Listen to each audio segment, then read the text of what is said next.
All right. Well, good morning. Luke has joined, and whoever else wants to come in, come in.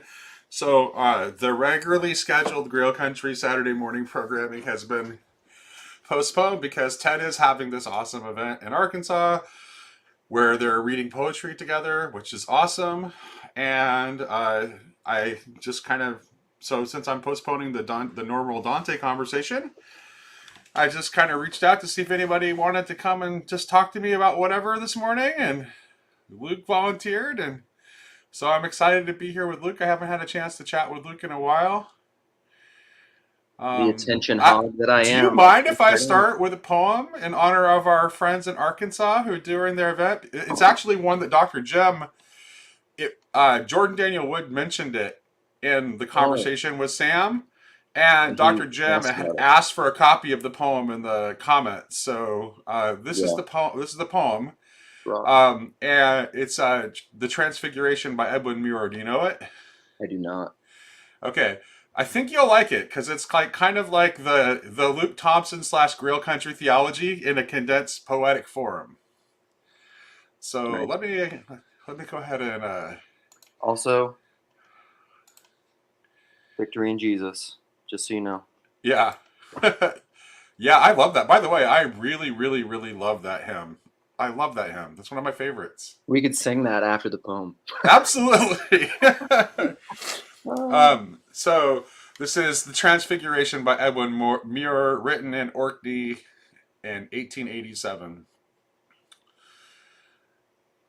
So from the ground we felt that virtue branched through all our veins till we were whole, our wrists as fresh and pure as water from a well, our hands made new to handle holy things, the source of all our seeing rinsed and cleansed, till earth and light and water entering there gave back to us the clear unfallen world. We would have thrown our clothes away for lightness, but that even they, though sour and travel stained, seemed like our flesh, made of immortal substance. And the soiled flax and wool lay light upon us, like like friendly wonders, flower and flock entwined, as in a morning field. Was it a vision? Or did we see that day the unseeable one glory of the everlasting world, perpetually at work, though never seen, since Eden locked the gate that's everywhere and nowhere? Was the change in us alone, and the enormous earth still left forlorn, an exile or a prisoner? Yet the world we saw that day made this unreal, for all was in its place. The painted animals assembled in their gentle congregations, or sought apart their leafy oratories, or walked in peace, the wild and tame together, as if also for them the day had come. The shepherds' hovels shone, for underneath the soot we saw the stone clean at the heart, as on the starting day. The refuse heaps were grained with that fine dust that made the world, for he had said, "To the pure all things are pure." And when we went into the town, he with us, the lurkers under doorways, murderers with rags tied round their feet for silence, came out of themselves to us and were with us. And those who hide in the labyrinth of their own loneliness and greatness came, and those entangled in their own devices, the silent and the garrulous liars, all stepped out of their dungeons and were free. Reality or vision, this we have seen. If it had lasted but another moment, it might have held forever. But the world rolled back into its place, and we are here, and all the radiant kingdom lies forlorn, as if it had never stirred, nor human voice is heard among its meadows, but it speaks to itself alone, alone its flowers, and shines and blossoms for itself while time runs on. But he will come again, it said, though not unwanted and unsummoned. For all things, beasts of the field, and woods, and rocks, and seas, and all mankind from the end of the earth will call him with one voice, in our own time. Some say, or at least at a time when time is ripe, then he will come. Christ the uncrucified, Christ the discrucified, his death undone, his agony unmade, his cross dismantled, glad to be so, and the tormented wood will cure its hurt and grow into a tree in a green, springing corner of young Eden, and Judas damned take his long journey backward from darkness into light, and be a child beside his mother knee, and the betrayal quite undone, and never more be done.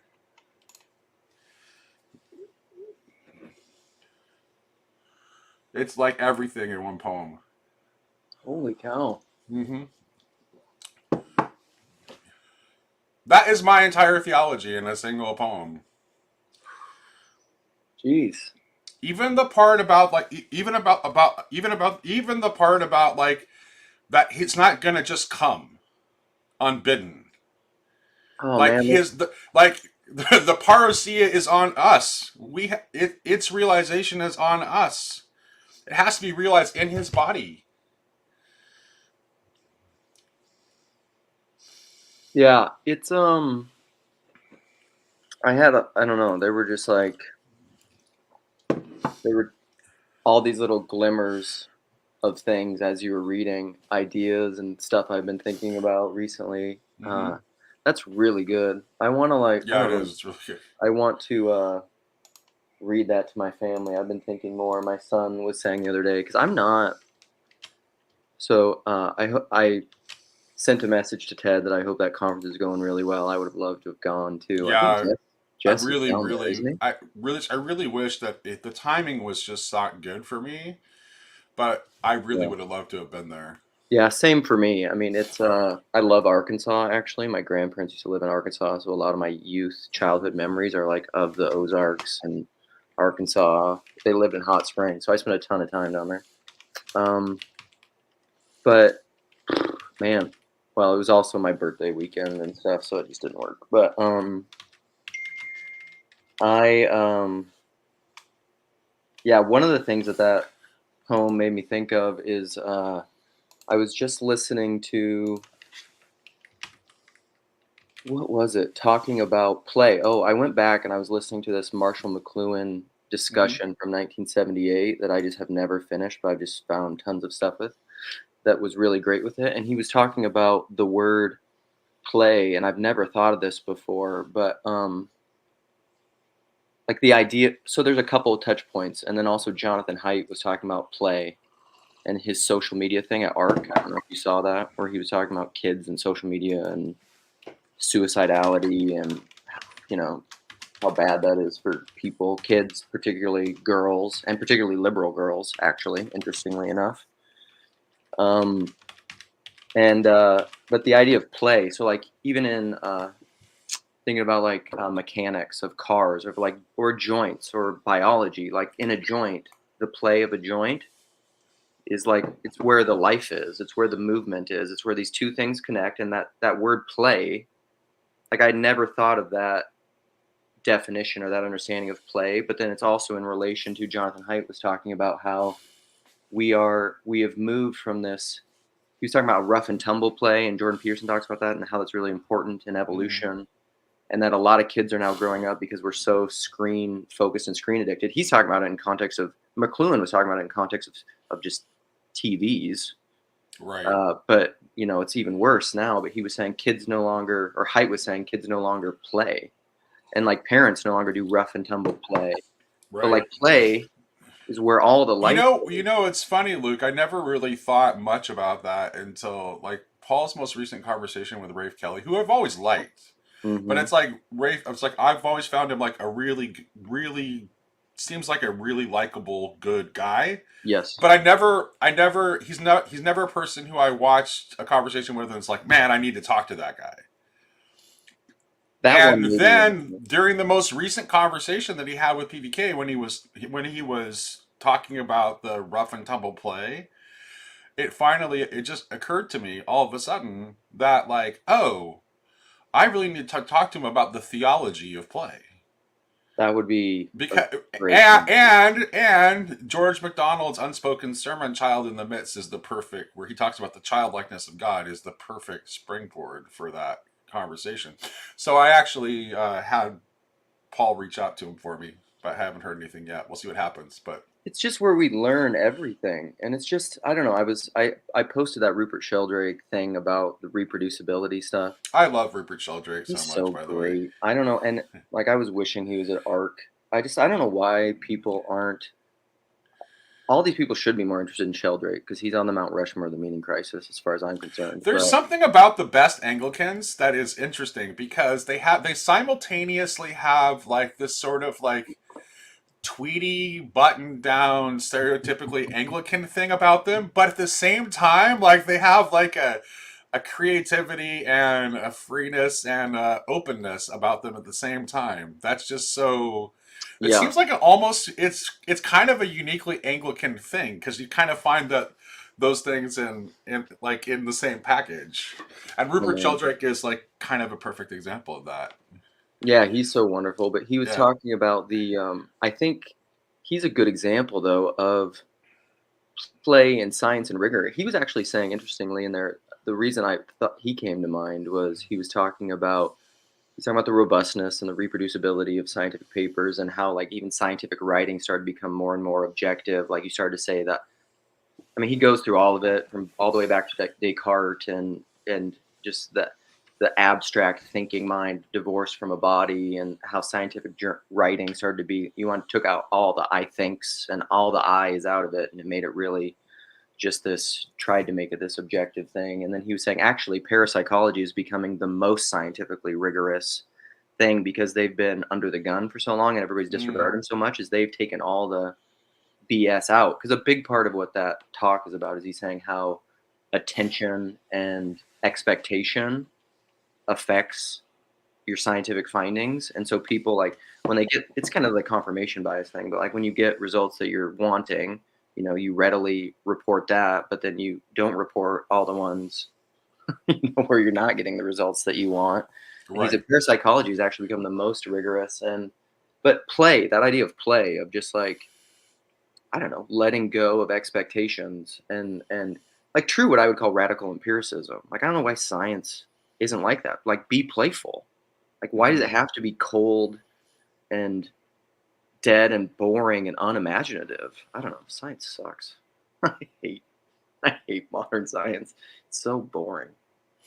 That is interesting. I've never really, I never would have really thought of that. Maybe that's the chemist in you that makes you see that. Because why did you get into chemistry in the first place? I bet it's because you liked playing with things, right, and seeing what Um, happened.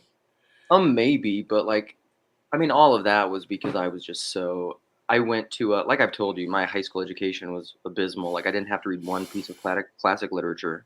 Right. I didn't have to take any foreign languages. Like I mean, you couldn't even really call it an education. So, but I was smart, right? And so any kid in that growing up in rural South Dakota, they're like, well, you should be a lawyer or a doctor.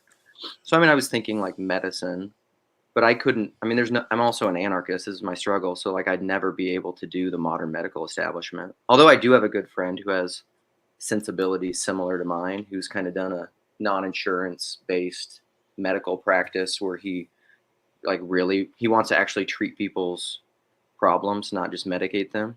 And so he's kind You of know, gone that's that. the interesting thing about that is like you're seeing more and more of that the non-insurance based practices pop up, and actually like the non-insurance based practices can actually offer like far more affordable care than because of the fact that because all the patients are paying.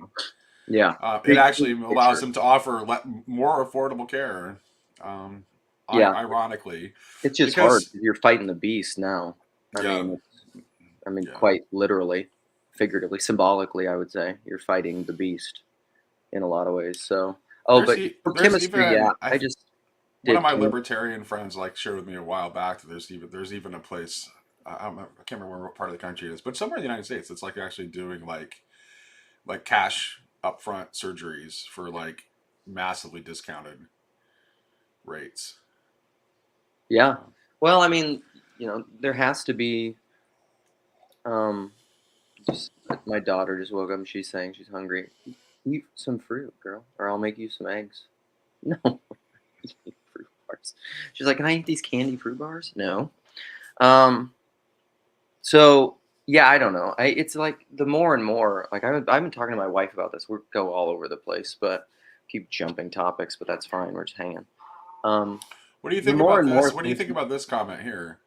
Because I think there's something to this. Gage Murphy says if science hadn't abandoned God as its ultimate telos, it probably would be very fun and definitely not cold.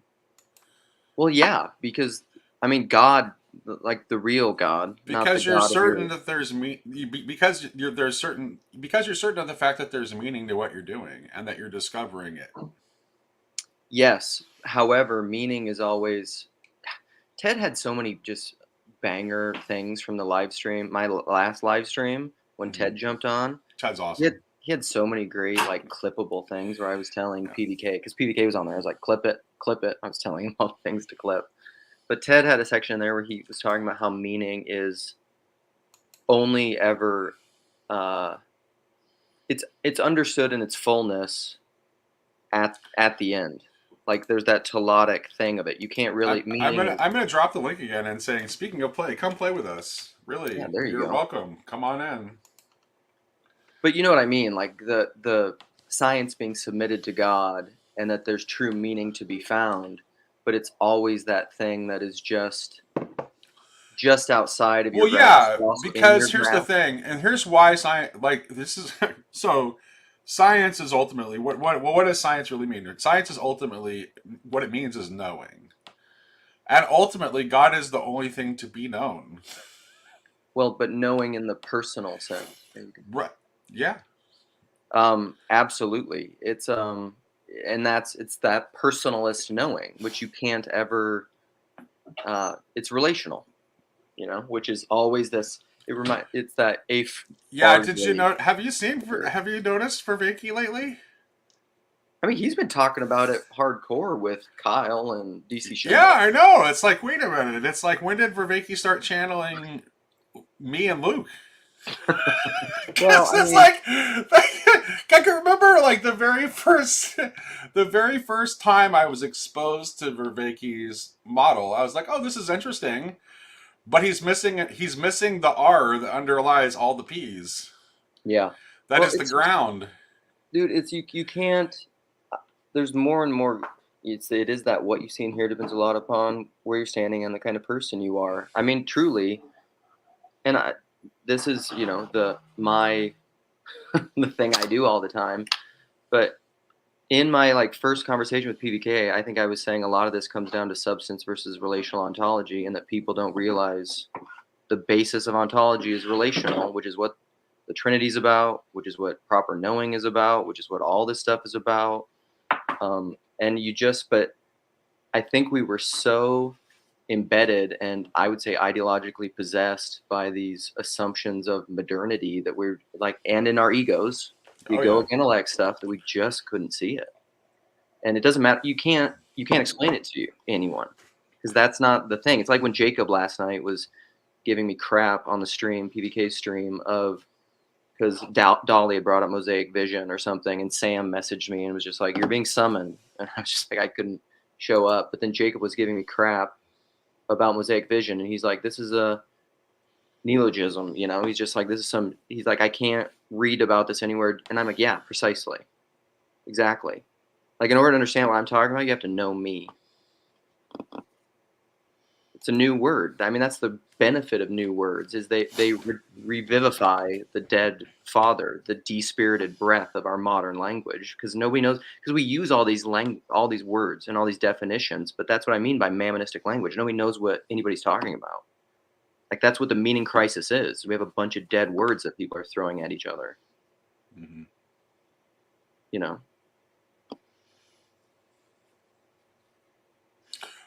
What gives life to what's the difference between a a live word and a dead word?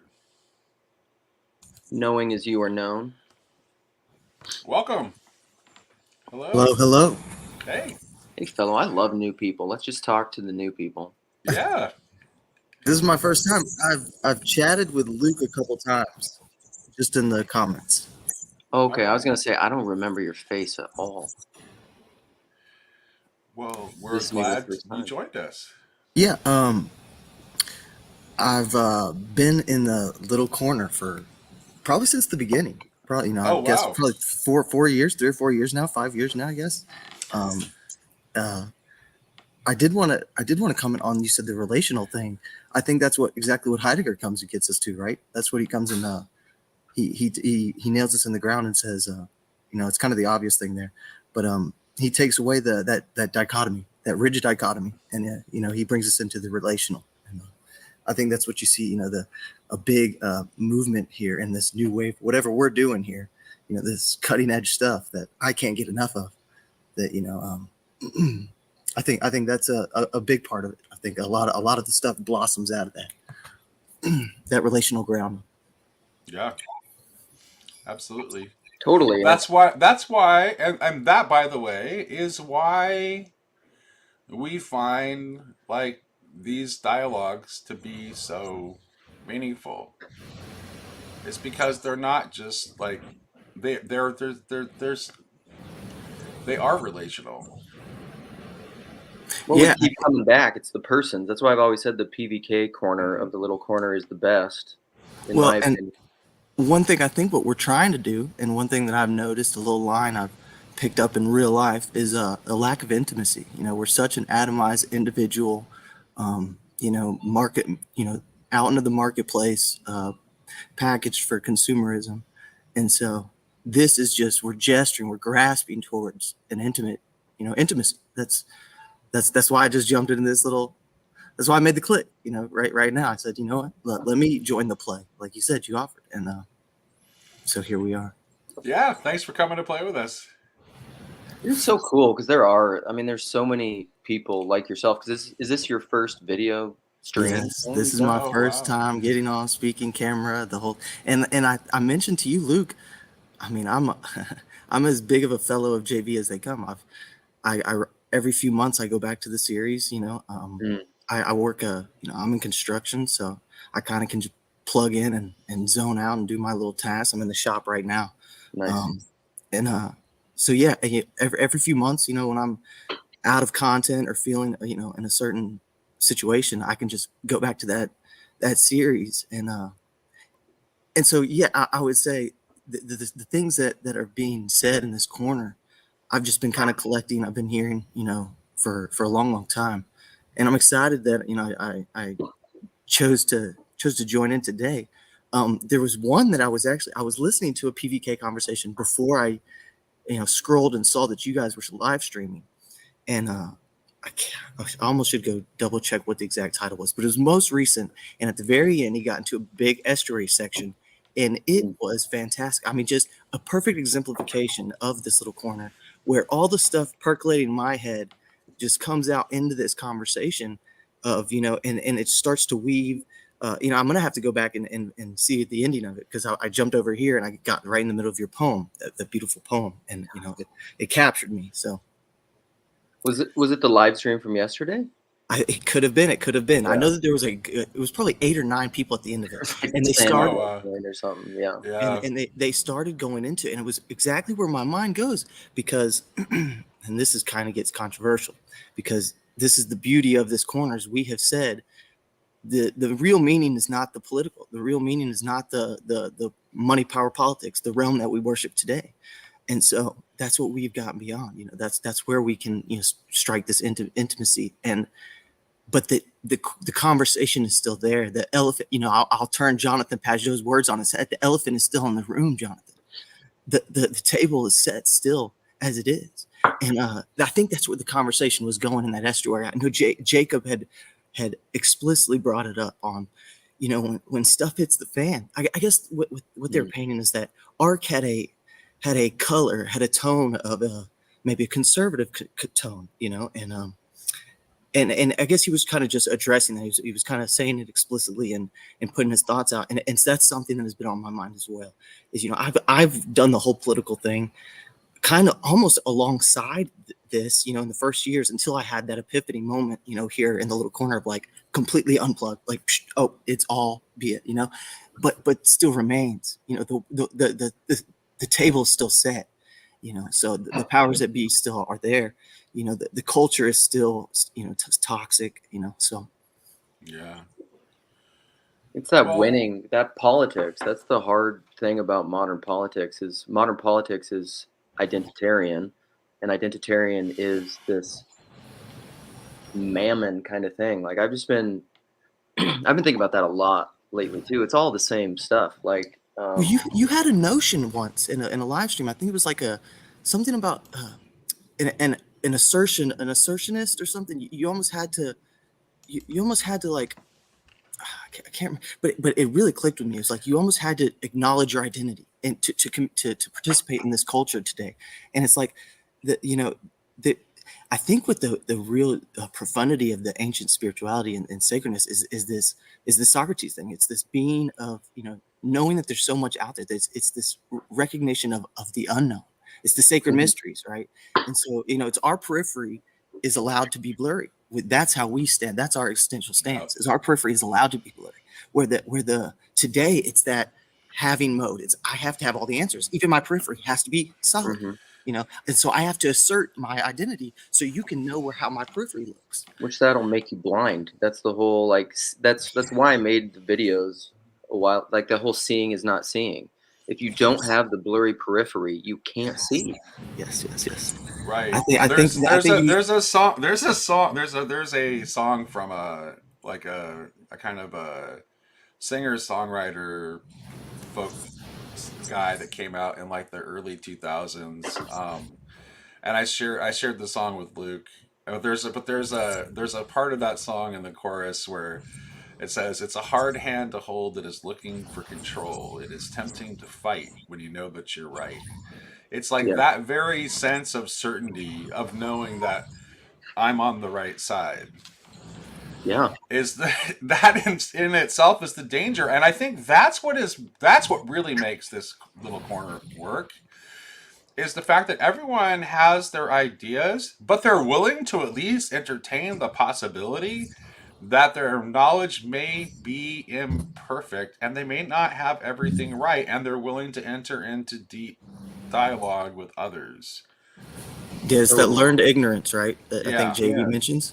which requires humility. Yes. Dunning And so Kruger. I mean, we're learning humility in the process of doing that. it's like fall off that peak of Mount Stupid. That's what I was talking to somebody recently about this, and I don't know. I mean, I guess you guys can push back on me in this, but I've gotten to the point where, and I can discern it more easily now. Where when I start talking to someone, this is the thing. Sorry, I'll stop jumping around. I've gotten to the place where if I'm gonna have an intellectual conversation with someone, you have to have gotten to that place of learned ignorance. I mean, think about it however you want, whether it's spiral dynamics or something else. Like we can talk about the weather, we can talk about sports, we can talk about superficial things. We can do small talk. But if I'm going to engage in an intellectual conversation with you and you're on the peak of Mount Stupid playing like identitarian, like I don't want any blurred lines game, like the certainty game thing, I don't want to talk to you. Like it's like hell for me. I just hate it But so then I guess I would just kind of push you there, and is that I mean that's why you're here, right? I mean you run into our culture, you run into because I'm Mr. Extrovert. I did one of those personality tests. I'm 92% extrovert. So I 98, talked to son. wow 92 percentile. I thought it was impressive. 98. Well, anyway, I talk to anybody, but I Yeah, do I don't get that. I get the exact same thing you just described. yeah. I run into the zombies. I run into the talking points. I run into the puritanical, pearl clutching that they don't even realize. That they don't even realize they have. And they This can't. And they can't. And this seems elite. That's why I did that spiral dynamics thing where I said like elitist turquoise. Because like at what point do you get to where you're just like, oh, I'm the one who sees outside of this thing. But you have to acknowledge it's not even like a moral or an ethical thing, because I think that's why I like spiral dynamics a little bit, is because I think if you actually are at that kind of yellow integrated turquoise level, you can acknowledge that like there are people that are in like, let's say, tribal authoritarian red or blue, which is like below you on the spiral, who are better people than me. Like they're just like they're a better version of that way of seeing and being in the world. Like they do what's right within that frame, because that's what you have to have it's kind of, or it's like what Peugeot says, like I don't go to the 90-year-old little lady at church and say like you have to understand symbolic language to be a good person. Or like I've heard Nathan Jacobs say that. Paul's been talking about Nathan Jacobs a lot, who was huge for me in this. He's super cool. But and he said that too. He's just like, don't come to me for like actual holiness. He's just like, I just know, like I can just talk about a lot of like orthodox theology well, you know. I don't know. But like actually having the intellectual conversation, you have to have, it's that play thing. Like I want to play with people. Like I like Nate and I talk about this all the time. I want people that like if you're not saying something that's like unsettling to me, because that's just my temperament. Like if I start to get around a bunch of people that are all saying the same thing, I immediately just like acclimate. Well, and I don't want to be too strong with the point, but I think it's something that their worldview, that existentially, embodied worldview, it doesn't allow. It's like we said, it's their that inability of the peripheral. Then so they go into the conversation without that JP wisdom of, hey, everybody has something to teach you. Go into that conversation with everybody has a grain of something. There's in any moment you can get that grain of wisdom out of the thing, or out of the experience, and that it doesn't have, because they have that. We only have, I love the distinction. You're going to find out how much of a JV fellow I really am. The JV distinction of curiosity and wonder. It's like this having mode. You even meet these very, very smart people who are still stuck in that kind of worldview, and it's just this rigid pursuit of the next answer, the next question, the next. It's not this embodied. Hey, I don't know. There will always be the next question. That that's the one of the sayings I love and get stuck on is the existential stance. That nails your worldview and the embodiment is when you can get into that existential stance of, here comes the Christianity that I fell backwards into through cognitive science, is if you can get into that stance of, open arms, I don't know, I don't know, I don't know, I don't know, God have mercy, I don't know. But I'll still with that joyous playfulness entertain the conversation. Of course, we're the only ones having the conversations. Okay, so that playful intellectual dance, it doesn't exist. I hate to be so dichotomous, but those who will not share this worldview with us, those who have moved beyond this worldview, those who have forgotten this worldview, as maybe Plato and Pajot talk about, remembering so much. Yeah.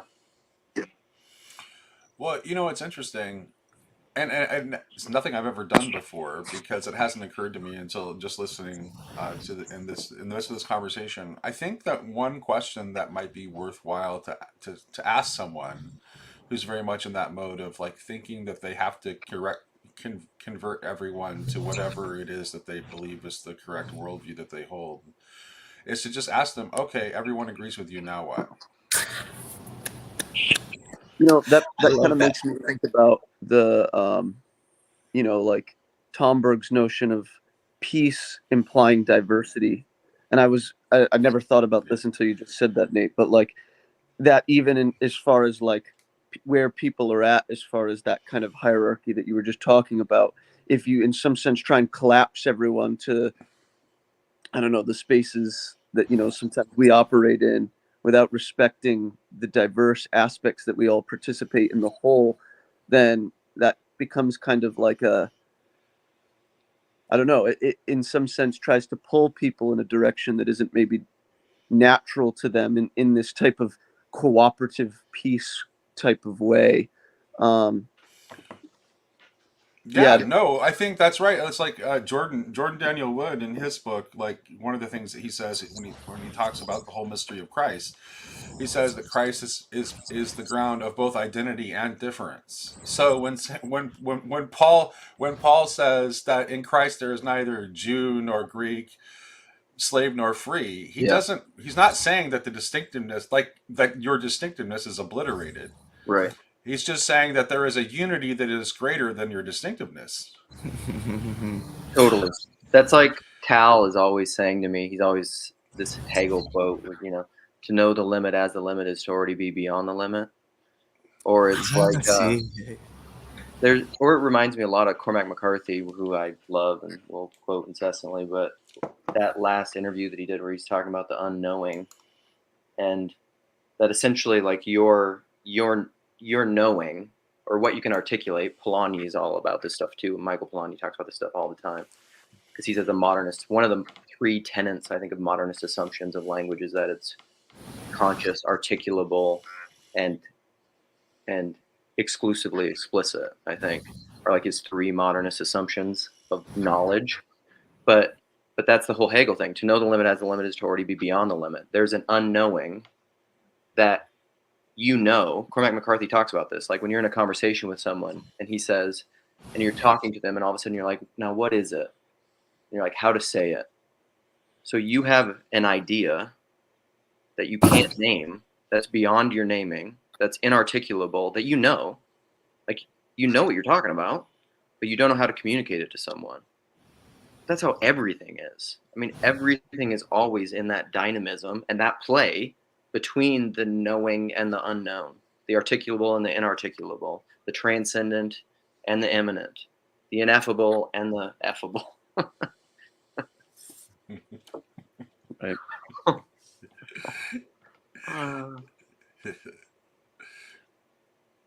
Yeah, I mean, partly, I jumped in to just kind of add that, one of the things, I think I was in a stream with you, Luke.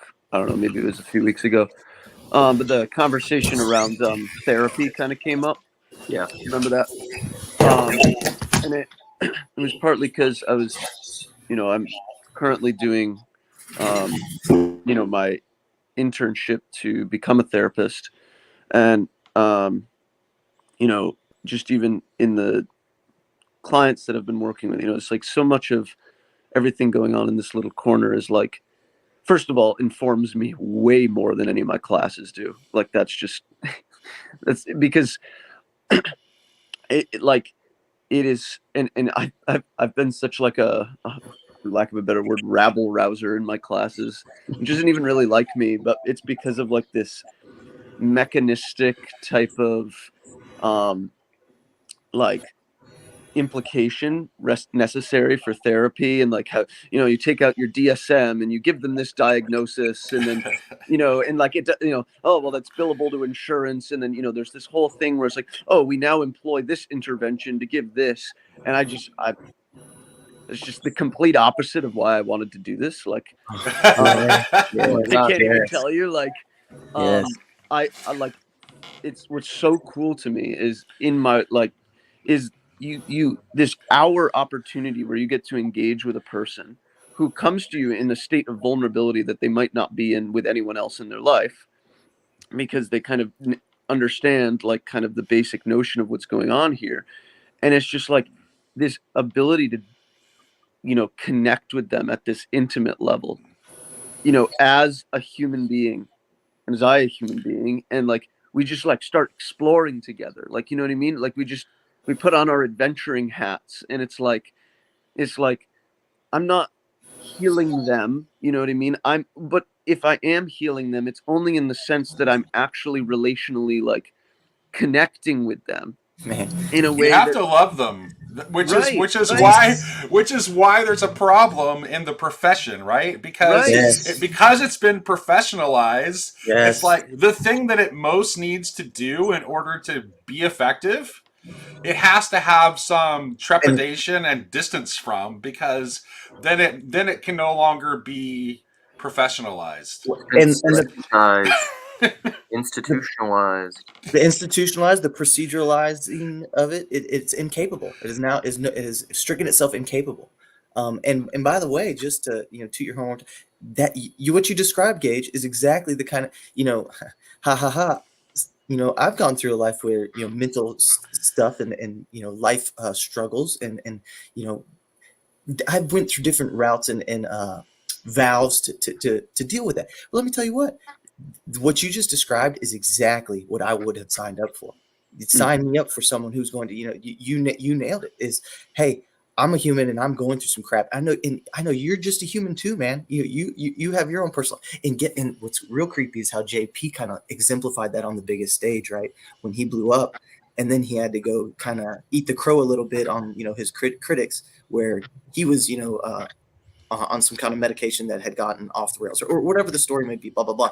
But it, you know, and it's not that you have gone far from, I think, JP's message, right? Is like Nate says, is you have to love them. You have to go into an honest relational stance with another human and say, this is what I came as a professional and studied to do. This is who I am. What's going on, bud? What's going on, miss? And you better be honest with me, because this is we're going to move into reality from here on out.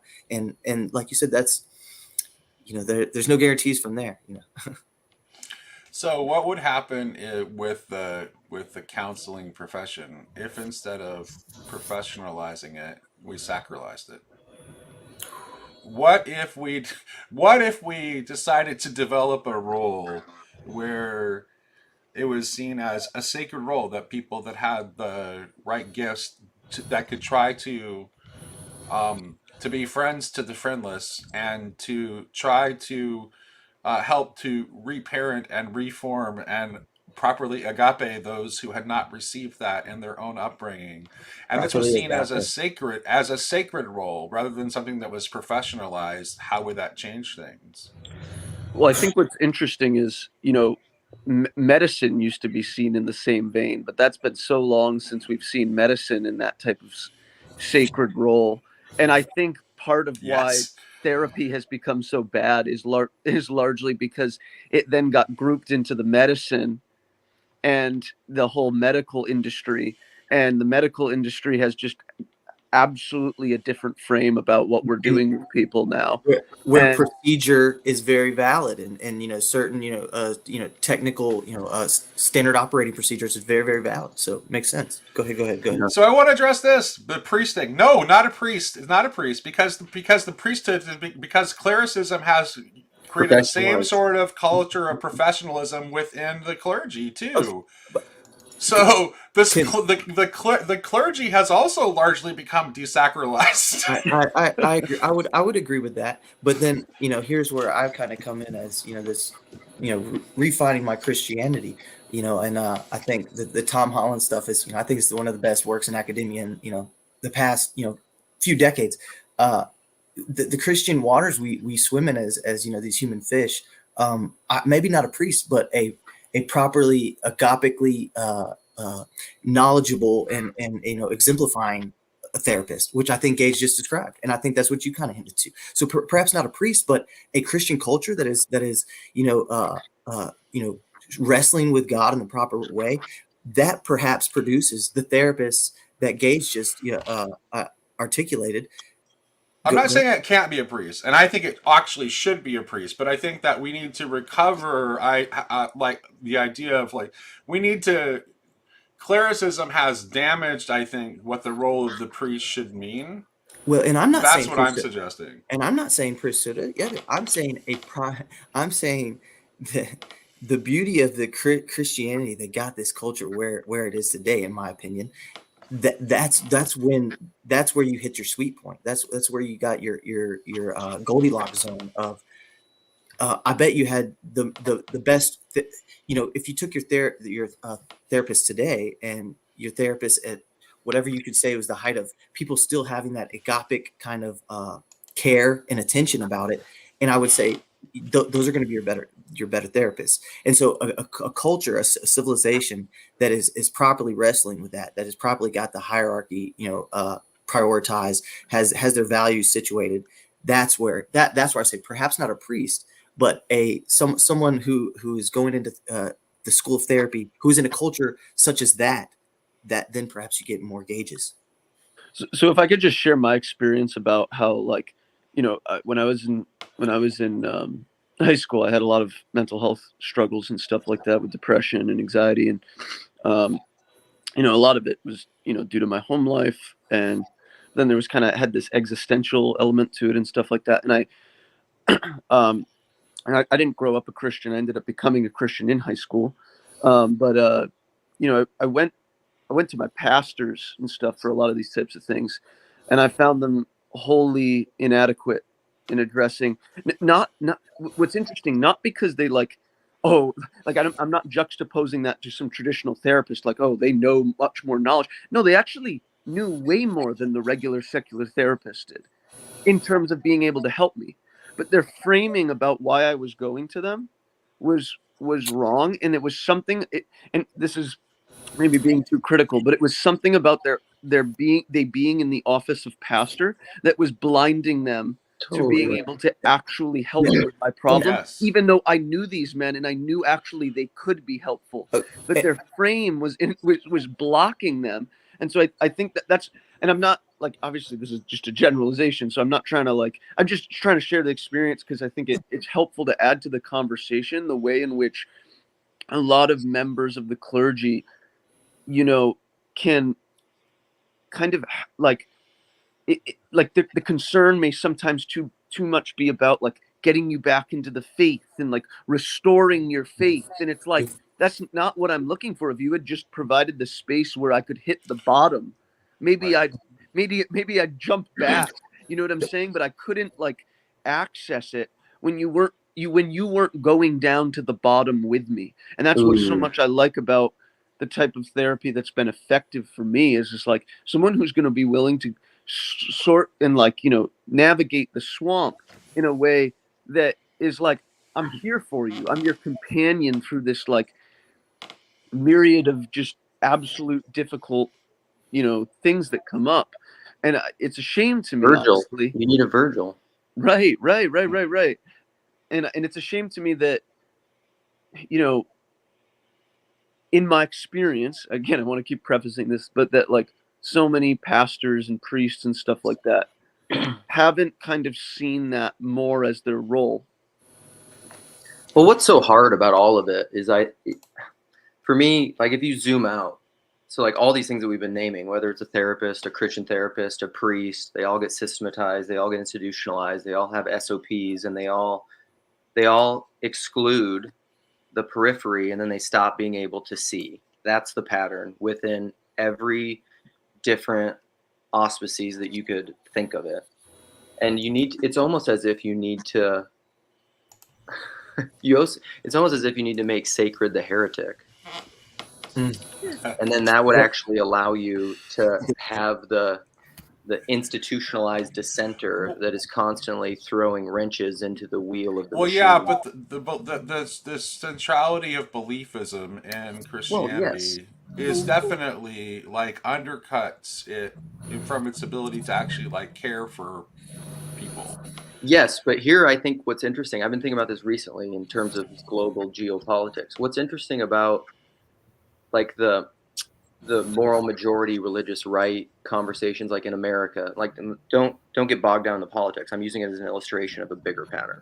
Mhm. So like within America, when people said like this is a Christian nation, those people were right but wrong, to use my term of like you can be right and be wrong, or be wrong and be right. Like they were right in that sense. That's like what Tom Holland's talking about. This is a Protestant Christian country.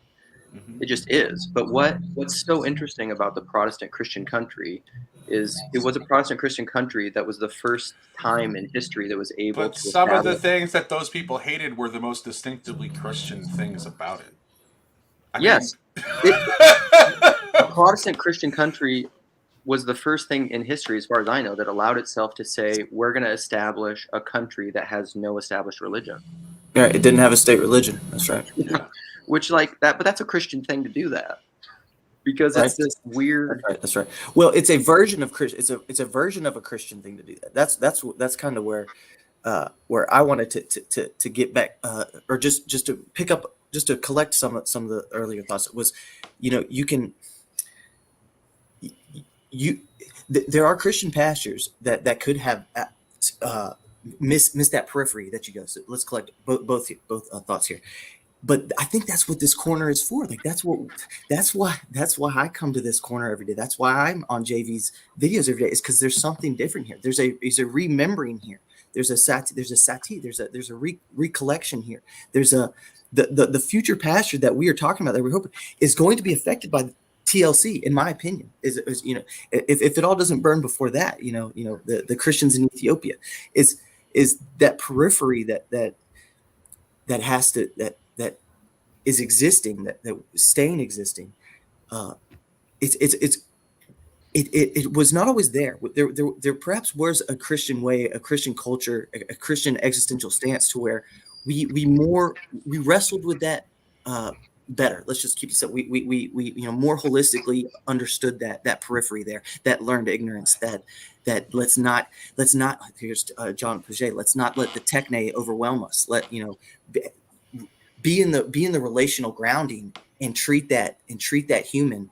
Don't funnel him into the SOP of let's see if I can get this guy to bring in more tithings to the church. Let's see if I can get this guy to convert. Whatever the SOP was, whatever that central pattern that you're going to fall into. It's like you said. And it reminded me of what Pageau talks about Jesus as the ultimate paradox. The sacred heretic. You just named Jesus. In my opinion, the sacred heretic. The Orthodox Heretic, Peter Rollins' book. Let's bring in some Peter Rollins. Okay. Abby, bless us. Well, the conversation has moved a little bit on past this, I think, but I'm mostly.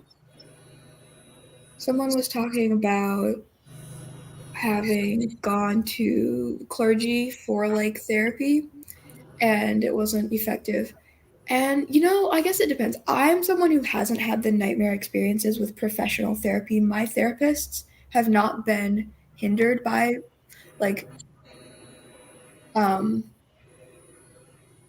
I think that they would operate, the therapist, at least that I have right now, would operate similarly if it was within a frame of it being a sacred profession rather than professional. Like, I just was lucky and found a good one.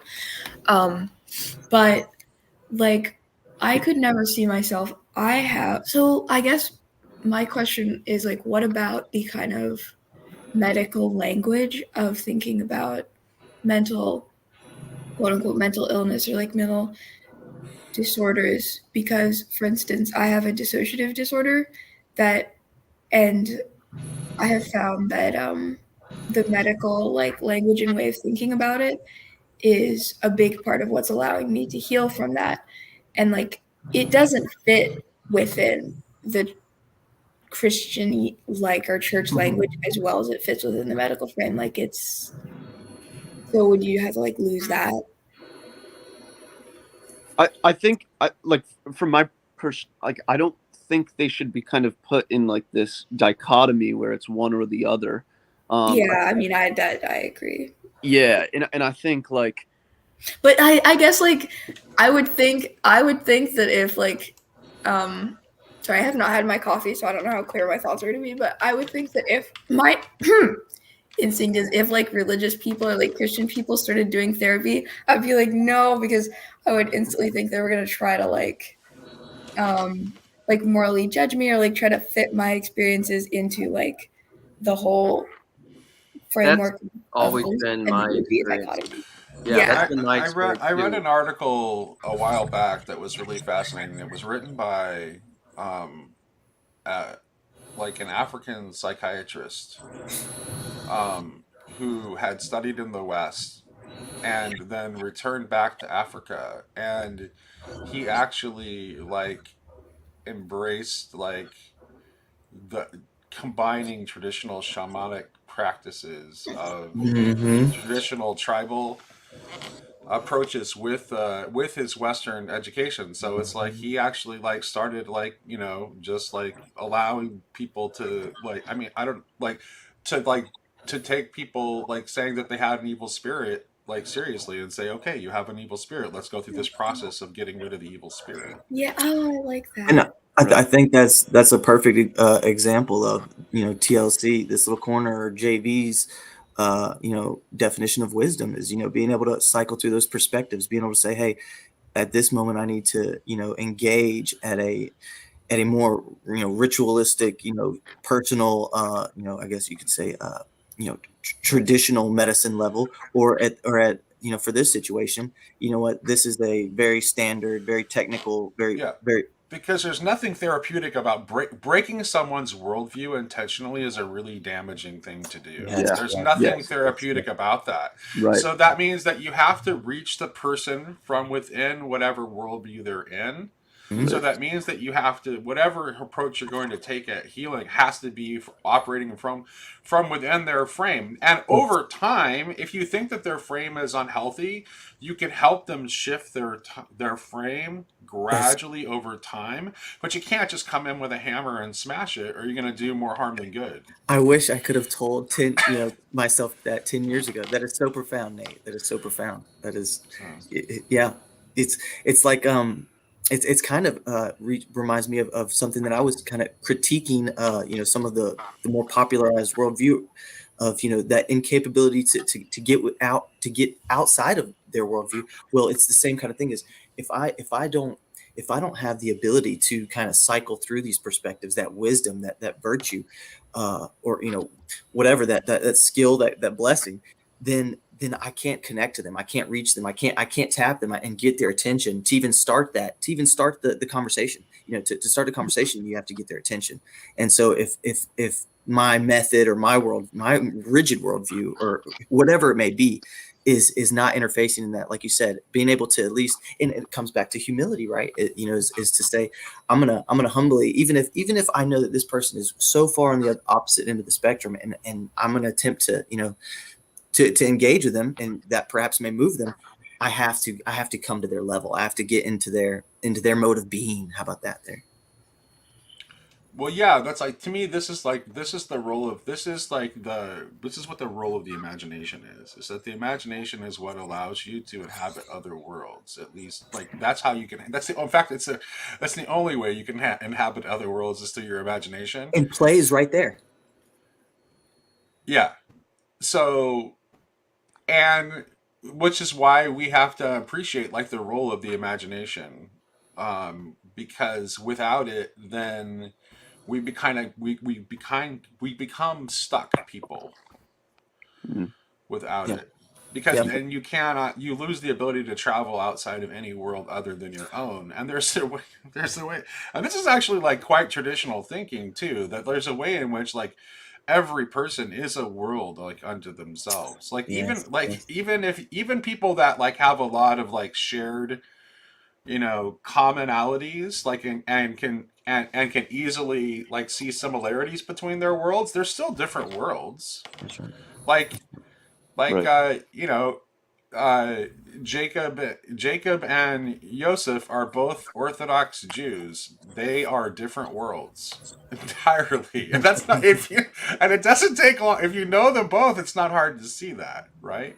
So Luke and I are both kind of, like, weird heterodox hippie types, but we're still different worlds. Like, Luke is a different world from Nate. Like, Yep. Yep. but I can use my imagination to put myself into Luke's world and imagine what it's like to live in Luke's world, and that helps us. And that comes back to what we began talking about, which is the relationality. The once and That's future king. So, yeah. I have to Yeah, relocate and to I avoid think my family. Sorry. I think it can be right in front of you, but I think it's still so helpful to just hear that. For me, at least, it's so helpful to just hear it explicitly. Like, if someone has that is a small variation in difference, I need to probably stretch my imaginal skills a little bit. But for those large gaps, for those Right. very, Yes, very exactly touchy right. situations, I need to use all my skills and all that imaginal playfulness to say, hey, I'm going to try and engage with this person who has, perhaps such a dichotomous, and this, let's bring it back again to, what I brought, the nasty, touchy subject earlier was the political, is, perhaps today you see even existentially enemy, or seemingly enemy worldviews. It's like, I better be able to get into that imaginal play if I really want to have a true, authentic engagement, and perhaps have some kind of, intimate moment. Because you can't, if you don't know what someone sees, then you can't redirect their gaze somewhere Yes, else. You yes, have, like, because you don't know because you don't know what direction you need to adjust the gaze. that's right. That's right. Right. What's hard too is the is the potential hubris in thinking I need to readjust someone else's gaze. Right. See, Well, yeah. Well, yeah, there's definitely, and there's that. There is the depends on what's motivating it. I think is the good indication, right? It's like, is your motivation like, oh, what this person sees is harming them, Mhm. and there is a better vision that I can share with them. I need to figure out how to show them that. Well, and I Is very different from, oh, you're looking at the world all wrong. Let me sort you out. You know what I'm well, saying? and to be fair, I would say for such dichotomous, perhaps opposing worldviews, to simply engage, it doesn't necessarily mean that I'm trying to, adjust, but or adjust or affect your, but just to engage. I may find out like, hey, we are so radically different that now to have any kind of substance, substantive, human relation, we will have to, one of us is going to have to, the compromise or the adjustment.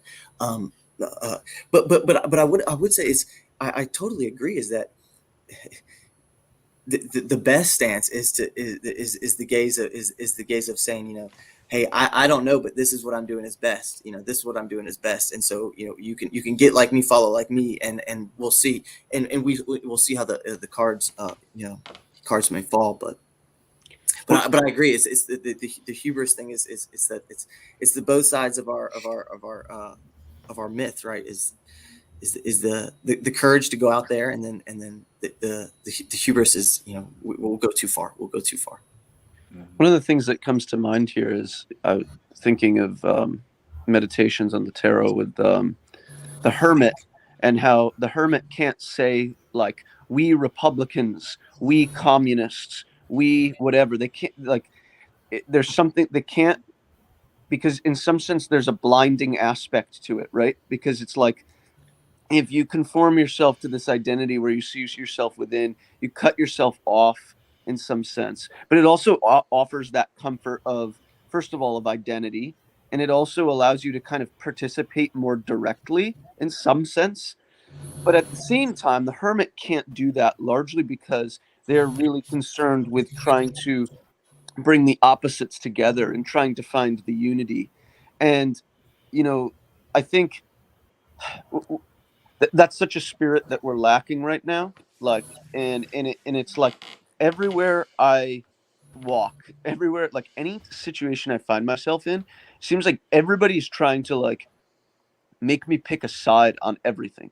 And it's like, it's such a trap. It's like, I'm not going to fall for this. Like, you're just trying to like, and it's in some sense like, this plays into what we're talking about, because if you don't have that perspective, I think you lose the ability to connect with people, because you see things as an in group and an out group, right? The we, and then the you over there. And I think like that, I mean, even just like conversations you're seeing online that are just emerging everywhere with, I think it's shorthand. I think it's shorthand thinking. I think it's wanting to think as, group now recently, I've come to understand the symbols and the symbology, but it's putting you in that the symbol of that category. And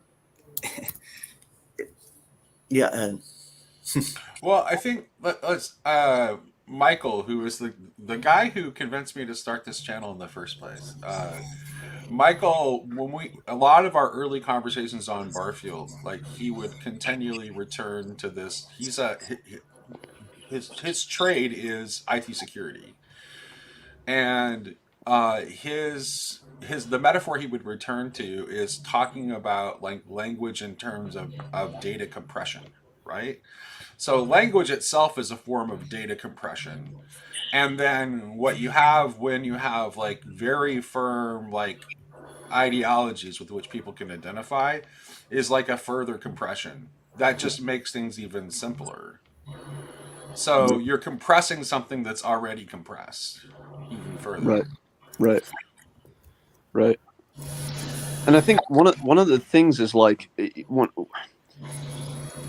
I'm trying to like, largely because I feel like in my life a lot of times I feel that I can it's very hard for me to make decisions in life and stuff like that. And so like I kind of have that base thing where it's like, Combinatorial explosivity. yeah, well, largely because like I the hermit is the card I connected with the most, and that's largely because even though not and I like how Tom Berg emphasizes this in the letter, because it's not that the hermit is off somewhere in the woods, like it's that the hermit, no matter where they are, is a hermit, even Yeah. if they're in the midst of a ton of people. Yeah. And that's very much how I feel. No matter what I participate in, it's like, I if I go to church, you just feel like a hermit there. If I go into everywhere, I feel like this. I would offer you some solace that I think that's in the culture as well, though. I think that's part of the Western atomized, this individual self. This is you are supposed to kind of experience this. Perhaps to like you say, yours maybe emphasized to a certain degree, perhaps. But I also just that categorization, that data compression is it reminds me of the confusing. It goes again to that curiosity versus the wonder. Is that having it's now I see what category you are. I have you in that category and I can deal with you easily. I don't have to humanly, relationally embody my whole physiology. When I meet a real human, someone who's really interesting, the few people that can spark my interest, like the people on the TLC do, that can that aren't the zombies of the culture, aren't just spewing the talking points. They spark every part of my physiology, and it's not it can be a man, woman, whatever, and to the root around that is the other worldview. I can just put you in the category, I can deal with you, and now I can go back to my zombification, my physiology, my my metabolic resources, my my resources to think can be back to my whatever my zom mode. Did you, Abby? You wanted to say something? Oh, I was just waving to Luke. Okay. By the way, I saw a comment asking what my sign was, and so this is going to be a little bit revealing. I am a Libra, so. All right. But yeah, no, I think that's helpful. I think one of the things though that I in some sense struggle with is I've noticed, like I've noticed that there's this at least this strain that I pick up in Christianity, and actually, Nate, your channel's been really helpful in kind of providing dialogue around it. That in some sense, because Christ is the thing that unifies everything, right? Like he's the thing that where all this kind of diversity can come together under something, which doesn't have to collapse it into just like all identically the same, right? And so I very much see that kind of the ideas expressed in the hermit in that, um but I also am deeply aware of the fact of the danger of doing that if you don't have the wisdom necessary to do so. Like the whole idea of like Solomon trying to bring the entire world under his guise, but it ends up just creating this kind of world system that looks similar to the way the world is trying to create something now. Like, do you understand what I'm saying? Like, there's something like, I mean, it's once again, it's like this, the spirit of the Antichrist looks so much like the spirit of Christ in the sense of bringing everything together. And I'm so weary of participating in that. But like, to me, I don't see any other way. And like, when we think about ideas like final participation and in the Barfield sense, like there has to be a way in which the things that you just keep in the category of other, like you were just saying, like about like the zombification over there, right? Like there has to be a way where this comes together. And so this, like, in some sense, I like refuse to compromise with the fact that like there's just an other, or there's just the heretics, or there's just whatever the categorization system you want to use. It's like I just don't, like, I'll sacrifice whatever the in group could give me to just not play into that, because like I'm so interested in like, and it's so something like really deep inside, drawn by this idea of participating in the all.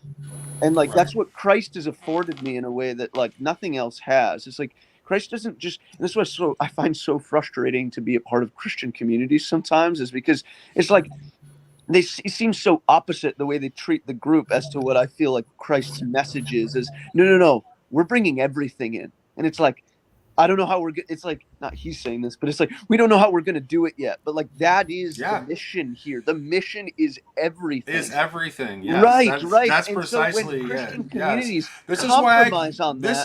This is why I get frustrated sometimes by the way Pajot talks about like center and fringe. It's like, okay, well, it like God is the circle who sent, you know, if the logos is your center, if the infinite divine logos is your center, then the center is the entire circumference of the infinite circle. There is no fringe to be had. Like, where is the fringe? Please show me.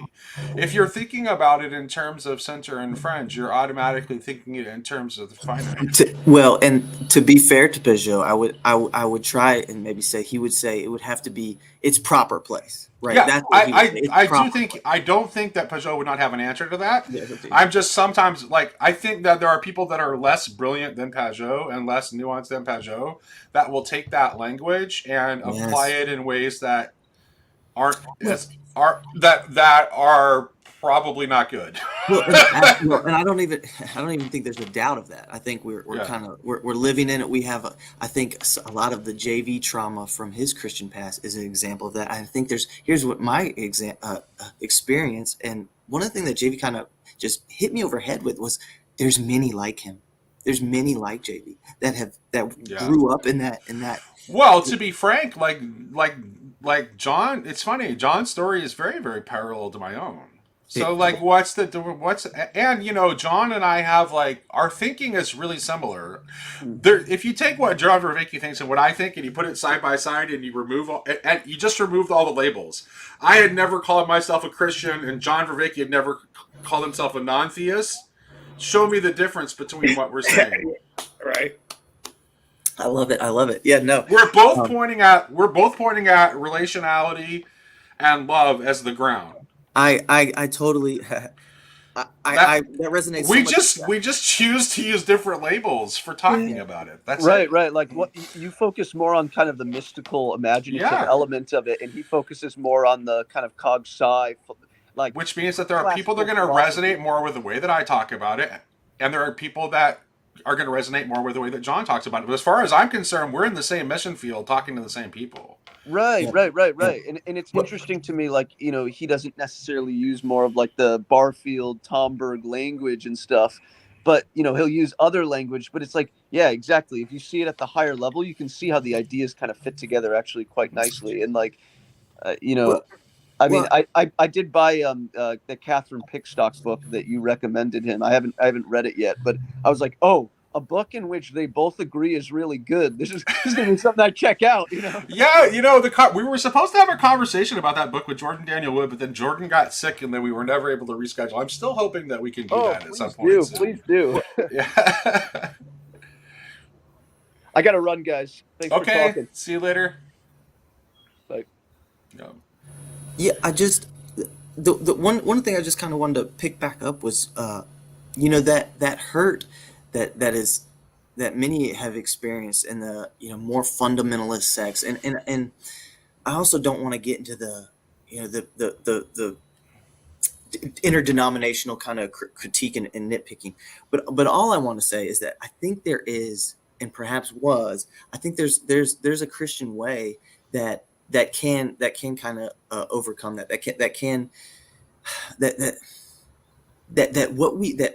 the American version of the Christianity. You know, I'm in the South, I'm in the deep South, so I'm in the Bible Belt. So, you know, there's my cards on the table of my context and stuff.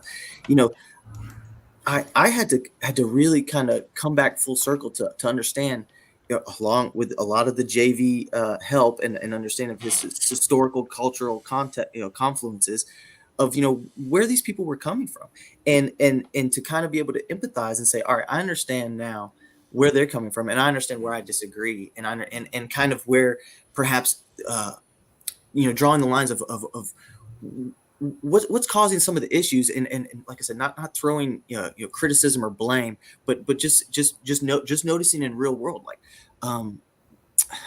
no, yeah. Well, first of all, I want to, like, what part of the South where you at? Oh, Where- well, I'm born and raised in North Florida, so Okay. Pensacola, Jacksonville. I Okay. just moved to West Texas for Oh, job. okay. Yeah, so now Okay. I'm in Midland, Texas. So it's All right, Midland, and a Texas. lot of it was I give this corner and JV and all you guys credit was my worldview was confidence saying pick my whole life up and move. So shout out to all you guys. So yeah, so I'm wondering, like, as I was thinking, just reflecting on the thing, like, so why is it that I somehow found myself back to a place where I could embrace that label Christian again, and John did not? That's a Like, great where, question. like, what is responsible for that difference? Because, like, that's interesting to me, because like the background and the upbringing is very very similar. And actually, I was like more interested in math and science when I was young. I actually didn't become like a literature, uh, great books and poetry person until later on. So I'm just curious, like what the difference is. I think part of it is like I think that John is maybe more respectful of the claims on that label of the. Okay, I think John is somehow more respectful of like the ownership claims of that label of like the culture that he came out of than I am. Interesting. And I think that like that's like part of the difference, Well, because I have a like John, certainly like all of my influencers are not only Christian, and mhm. my idea of revelation is not like, I don't think that divine, if God is God, the idea that divine revelation is limited only to the biblical text is like not even coherent. Yeah. Well, that's a big thing for me. If that were true, then God wouldn't be God. Sometimes you just have a hammer to things. That's just Well, yeah, that's what I was, hammer. that's why this is both. That's good. No, I'm glad you said that, because the reason I was able to make that observation about smashing people's worldviews with a hammer is because I'm an asshole that does that quite often. Well, it is. And I and didn't I mean don't to mean to hurt anybody when I do it. I guarantee you that is I not. just And love that. if it's somebody that like I actually have a relationship with, I'm not going to do it. No, I just love the conciseness of that profundity. That's all. That's all. There's just boom incoherence. But here I do have like a kind of a technical, blunt. This is where, because I came back to Christianity. I was very much in the culture of the psychology Buddhist New Age stuff, and fell right into the psychology JP stuff. My journey is very very right down the middle with everybody else. It stumbled into JV and the cog sci and philosophy drug me back to Christianity, drug me by ear, and so. But here's where my blunt kind of just real rough edge would be. What really hit it for me was the deep metaphorical understanding that the way your existential stance should interface with the ultimate reality is that of a person, and that's Yeah. the line that theism versus non-theism. And I say there's nothing more profound than the relationship of a human to a human. So why not scale that in the fractal nature that we already understand? Why not scale that into the existential stance with the ultimate reality? And then Well, and also, all of Christianity. if the ground is love, there is a way that the relationality that we're talking about at the ground is necessarily also person. That another way of saying exactly what I'm trying to articulate. Exactly. So, Yeah, and that's where I would say in a very rough, and I'm sure, let me, as cards on the table again, JV is my hero. I'm sure he would have a beautiful answer for that, but that would be my rough, stick to say, hey, JV, what's up with Christianity? Here you go. Here's a carpenter that can kind of outline it.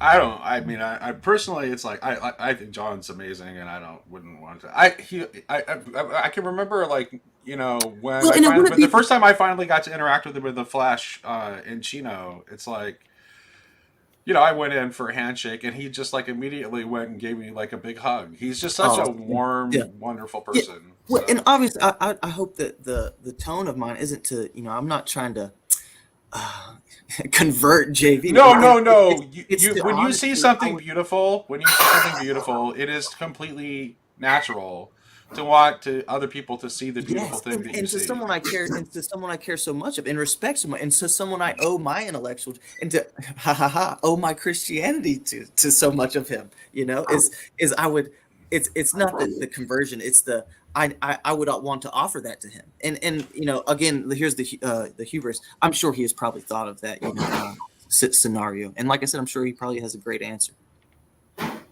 This is from Graham. He wants to know what you thought about the Vervaeke happening. I don't know what he's talking about.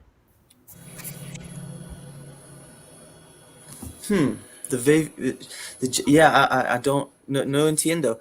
I'm trying to learn Yeah, Spanish. dude's got the hugging down. Yeah, he does. He's a great hugger. He really is. No, So and that totally makes sense. That totally makes sense. That's just the I don't know. All I was trying to throw that was that's where when I got to the following the journey that I've been on, and I got into the deep, you know, Neoplatonic, you know, Zen Buddhism stuff, and the non-theism theism hurdle for me was that was the hurdle was, oh, if you take that metaphor of loving as another human, and you take that all the way up, then theism makes perfect sense to me in that sense. And I think it's correct and proper as I am a Christian. okay. So Graham was talking about that was his conversation with John. He titled it "The Vervaeke Happening." Okay. Oh, I'm a big fan of Grizz. I was very worried in the early, I don't know if he was here earlier.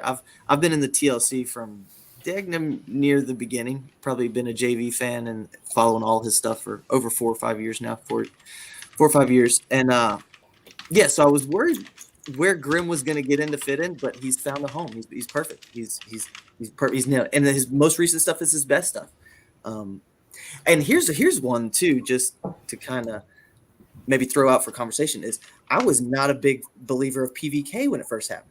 It took me 3 conversations of PVK in JV's world for me to buy in and be like, okay, this guy's and now, you know, he's my experience with PVK was similar. I think like the first PVK video I stumbled upon was like him commenting on the Jordan Peterson phenomenon. I'm like, okay, that's all right, but it's like I didn't think it was anything special. And then it's like I caught one of his randos conversations, and I thought, okay, this was interesting. But honestly, it was his conversation with Grimm, since he's here in the chat, that really hooked me. It's like, okay, this is what he's doing here is interesting. Yeah. And he is using whatever influence he has to give other people a voice in a way that is really just a good thing to do. Yeah. Because like that like people need the opportunity to tell their stories. They really do. Yeah, I'll just come in as it was total hubris on that. I mean, it was a total super fit. Like I was so impressed. It was early on when, you know, I'd just been blown away by JV, just, you know, totally wrecked my world, just, you know, eating up all of this content. And I was just kind of like, is this guy got the bona fides, you know, to be, and, you know, looking back, I'm almost ashamed, you know, I listen to PVK so much now. He's kind of my little digital pastor as a Catholic, you know, whatever that even means, you know? So it's yeah, raised Catholic. It just cool. kind of got in where I fit in when I came back to Christianity. You know, that's kind of what I know. It if I find the right woman, I'd be up to changing the denomination. No, actually, I converted to Catholicism in the mid '90s, and probably when I returned to faith, I probably would have gone Catholic too, back to Catholicism, since I converted in the mid '90s. But by the time I returned to faith, I'd already been divorced and remarried. So it's like, okay, Anglican it is. There you go. Well, and I say a ton of this. I would like to preface that, you know, sometimes some of these stances can come off a little Protestant critical, and I do always kind of want to just recognize, like, they changed the world. You know, I'm very Protestant. Our culture is very Protestant. There's so much Protestant benefit, goodness from that movement that it's almost you have to recognize. Now there's also so much issues. There's a lot of nitpicking. You can go back and forth and where things how do I want to say where things can kind of, I mean, I guess you would say like the new modern kind of fundamentalist sects. Like I said, I'm here in the South. It's the way to kind of interface with them is definitely different. But yeah. Well, here, let me see what you think of this. So, one of the things that I think that we need to think about in talking about like whether the Reformation was good or bad is I think that there's actually a more fundamental question that is kind of underlies that question, and the question is like how do we actually think about tradition? Like, what when we say tradition, like what do we mean? And for me, tradition is something that is living and organic. That is just like everything else that is living and organic, that is moved by its that is shaped by its form and its telos. Yeah. So like it is like the tradition is bound to change in time as it is becoming what it is destined to become. So I think that the church as it moves through time is becoming more of what its intended final form is. And as we talked about earlier in this conversation, for me, the intended form of the church is absolutely cosmic, and nothing is left out of it. So that means that for me, the Reformation was part of that process. Yeah. And I was absolutely part of that process, and it came with some very big negatives, but it Yes. also came with some positives too. That's what I was. Yes. So Agreed. yeah, Agreed. And like I said, I guess my emphasis there is I embody some of those positives and negatives myself. Me and my culture, my family, my and so the yeah, good with the bad there. yeah. Hey, welcome, Graham. How's it going? Good You morning. you opened the portal and made the request, so here I am now. Good to see you. Yeah, I saw you in the comments. I thought it'd be nice to have you in here. Sherry's saying she's just watching. She's still sleepy. Abby, nice to meet you. Parlato. Nice to meet you, Grim. Big fan. Big fan. So Um, what's on there your was- mind this morning, Grim? At the moment, the insular nature of Christianity and the wave of demons that everybody who's not in the church is facing, and those sort of things. Okay. Do you care to elaborate? Yeah, I mean, you're sitting in the corner talking Protestants and Catholics and whatnot, and meanwhile, there's like cult rituals going on the daily. They're Yes. So putting up. this is actually a really good transition into something that I kind of wanted to Totally talk about earlier, which is like what like when you were talking about this little corner, I wonder how often people step back to look and see just how different the various ships are, the various captains and ships are, to use Grimm's language, from one another, and how is it that that's able to be held together as something coherent when they are so radically different? Because like what Grimm was just talking about, it's like that's not my frame at all. Like I just don't. Well, not entirely. Like I certainly think that there are spirits in operation in the world, You but I completely wouldn't. ignore that they put a golden Medusa statue up in New York and stuff. It's just, I mean, okay. That no, it's not okay for them to put statues of demons up. I don't know how. Okay. I So don't know how to we translate can that kind of bring to this the back younger to generation Invincible at all. Sad Life of Fear. we can kind of circle this back though. Oh my God! Kind of the question of the ugly elephant in the room that I wanted to bring up earlier was Why kind is of twist Jonathan Pajot's saying on him was kind of what Grimm is saying is and I kind of stumbled into the Protestant Catholic stuff, so ha ha ha. But I think you kind of say it right, is that there's a political worshiping cult that is zombifying all that we know and love, and so that is kind of where the heart of where I would kind of, if I had a question for the larger TLC would be, I love what we do and what we're doing and what we represent.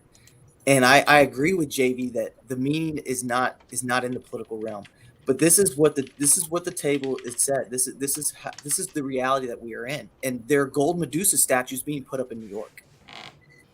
So it's like, Okay, so I'm not let's sure- I'm talk not sure- about the Medusa then. Yeah. So Like, why is it that? Let's why are talk you about Baal. Well, No. my point with that is that perhaps this is what Okay, we're let's talk about Baal. Like, all right, we're facing a re-enchantment because everybody's got this secular blanket of like God and demons. That's all bullshit. Science, science, science. atheism is too boring. So here But comes paganism. but when you open up your faith in existence to include God, you're also pulling the blanket off of all the demons you've been hiding from. Okay. And like once you and that like finding the right church for me because I'm a consumerist shopper is all fun and games, but once you acknowledge that there is a spirituality and a spiritual plane and a spiritual warfare, you have to start looking at like maybe a golden Medusa on top of a courthouse means more than just nothing. Yeah, but I think the real demons are stuff that aren't.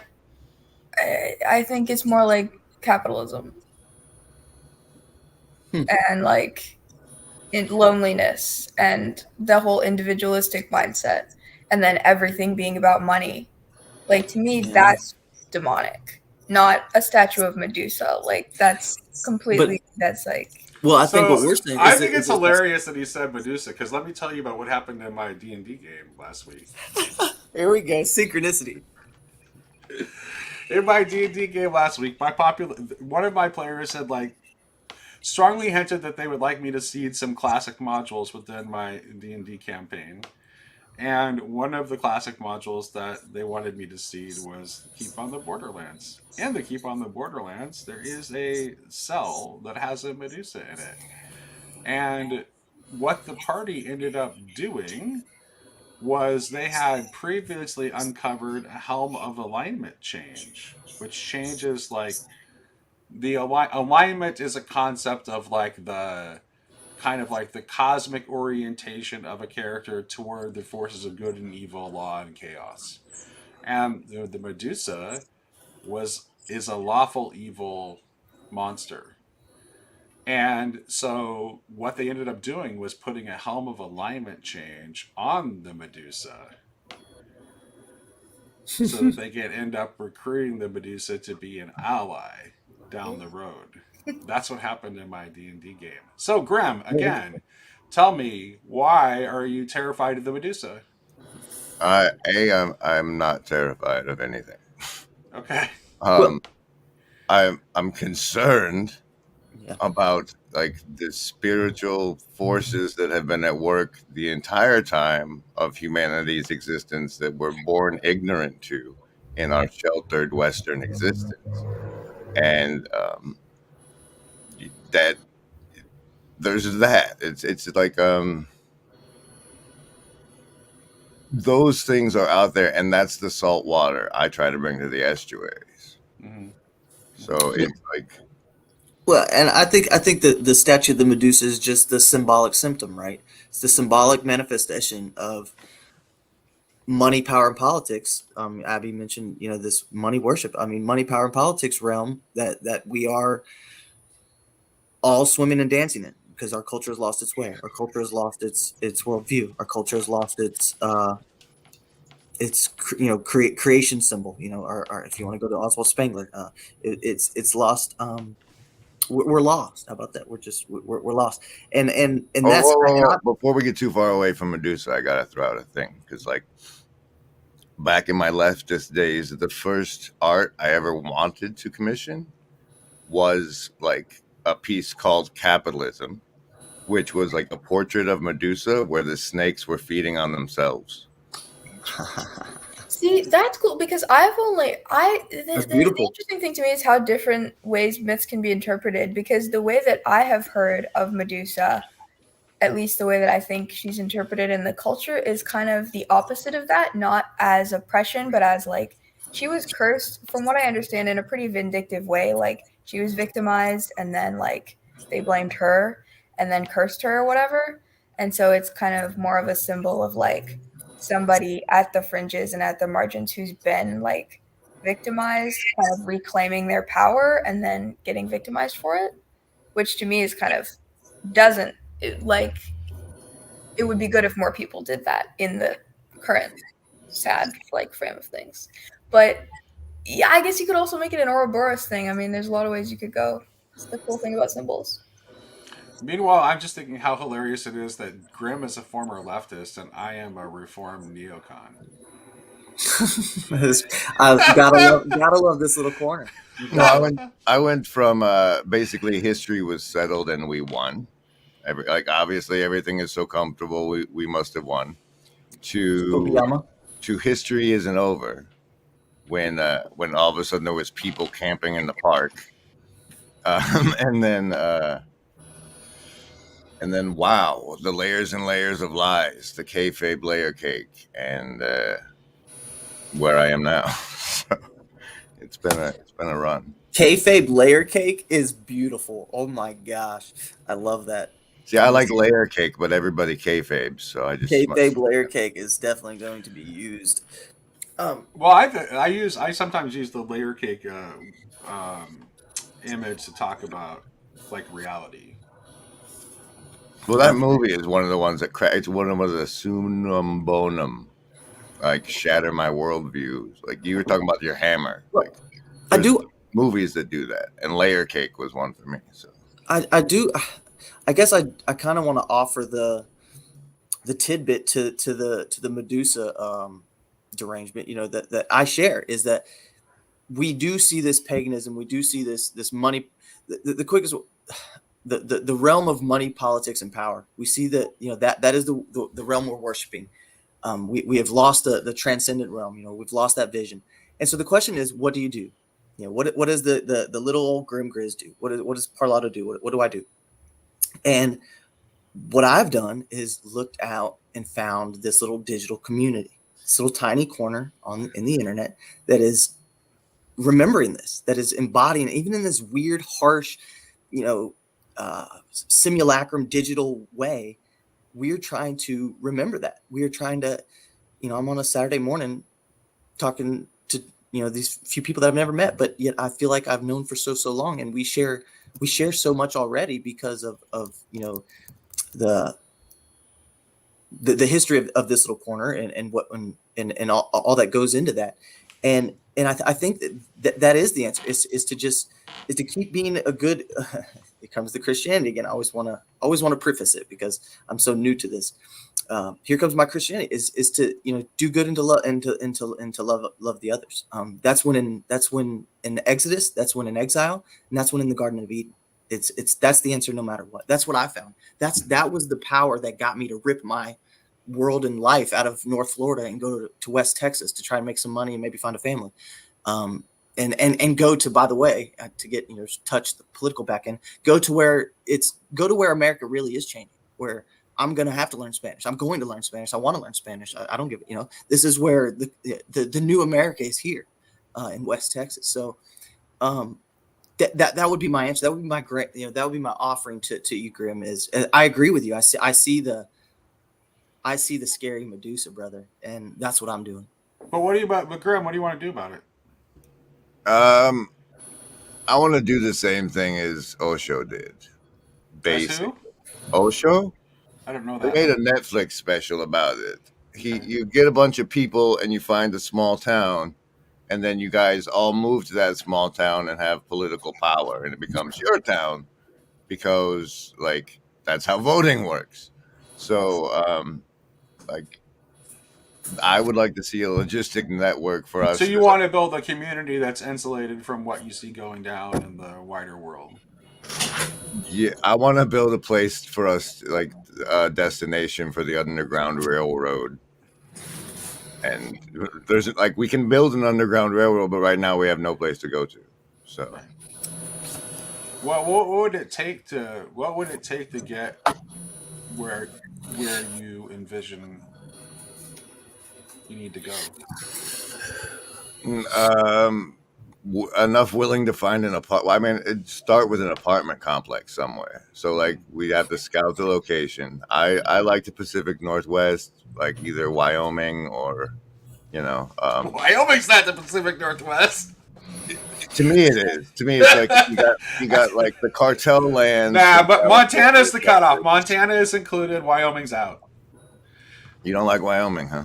It's just not the Pacific Northwest. It's not Pacific enough. It's Any the place, West. any I place would- that would be taken out directly when Yellowstone goes off is good enough for me. I would want to recognize one of the comments there about if it wasn't for capitalism, all of this wouldn't exist. Even TLC. I actually kind of agree, but here's what I would say is that there was a time where capitalism was running great, but it wasn't worshipped.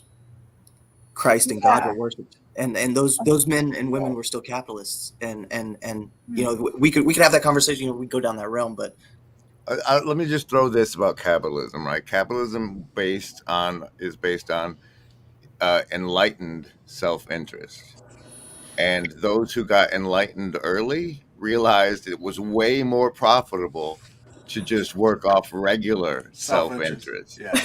And so they feed off your weakness and makes them richer. hey, that was one of those hammers, man. That was so concise and profound. Oh my gosh, that was I beautiful. think it's so strange. Like, this is so weird for me as somebody who is like more politically left, or at the very least is in spaces of both. Everybody kind of, I think on both sides, everybody agrees that the present thing where you kind of have people worshiping money and like where the only thing that it matters is to keep the line moving upward. Like everybody agrees that's bad. You know what strikes me, Abby? Non-religious people. You know what strikes me is how much people on the right and the left both have a vision that looks like Grimm's. A vision of what? They have a vision. They people on the right and the left ultimately have a vision that looks like Grimm. Like what they want to actually get to is to build a functioning community. Yeah, well, what I'm saying is it's interesting how both agree that kind of this is bad, but then they'll say it differently. Like if you're listening to someone on the left, they'll be like, the people that are kind of pushing this and like at fault for this is like the conservatives and religious people and like fundamentalist people a lot who are kind of defending the present instantiation of things and not allowing for new people to have rights and not allowing for all of this. And then on the right, people will say, no, it's bad because of paganism and it's bad because of like your religion. We need to go back to religion. And it's just weird how like well, there's plenty of paganism to go around. The right has its own version of paganism. The most important thing to remember is that you're talking about the left and you're talking about the right, but It's the same bird. Yeah, and it's a bird to harness the energy and the passion and whatever. And the left harnesses the youth and the educated, and the right harnesses the traditional and the not so educated. But they both funnel. They funnel. The left funnels up. They're being funneled into the same direction.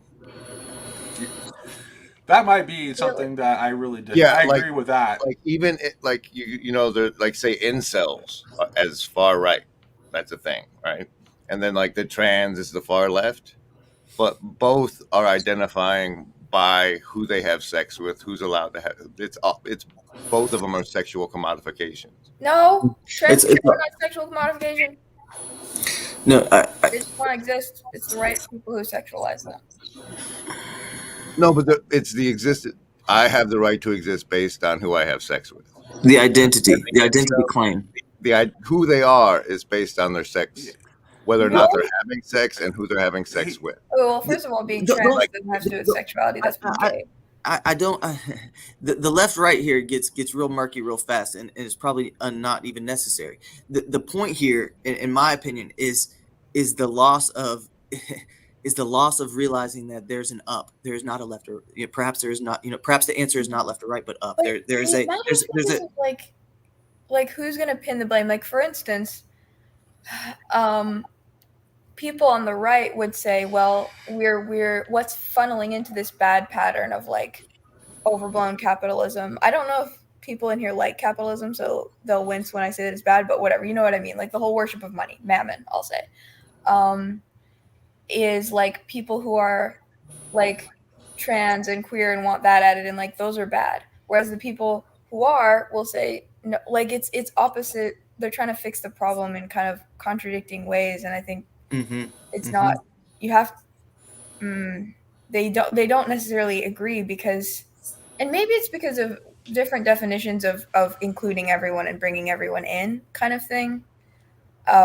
Because I think some people mean to include everyone and let them be themselves, and then some people mean to include everyone by flattening them down and making them all squeeze into certain boxes. Here's what I would And I offer you though. think here's the interesting what you just said there, Abby. This is interesting because if you look at the way people who are polarized talk, both groups think that the other side is the one that's wanting to flattening everybody out.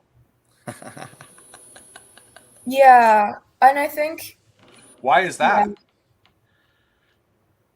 well, It's the political realm. That's both the only sides movement. can. Yeah, both sides can want to flatten everyone out. That's bad when they do that. But I think it's good.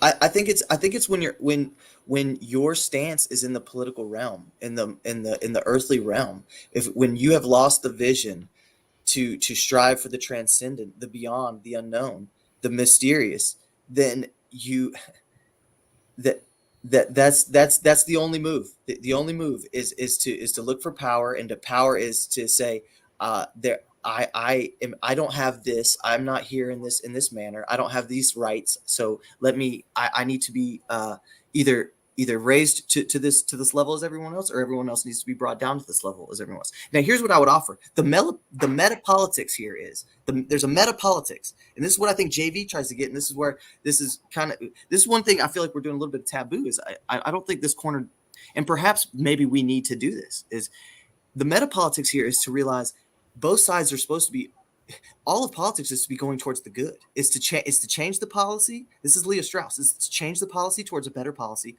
or to avoid a policy or a movement because it could be a worse situation. Better and worse are based on the good. Okay, so if the meta politics is not that we have an understanding of what is going to be a good society, what is a good individual, what is the good symbolic notion of an individual. I mean, obviously you can write books. You could spend a lifetime investigating these things.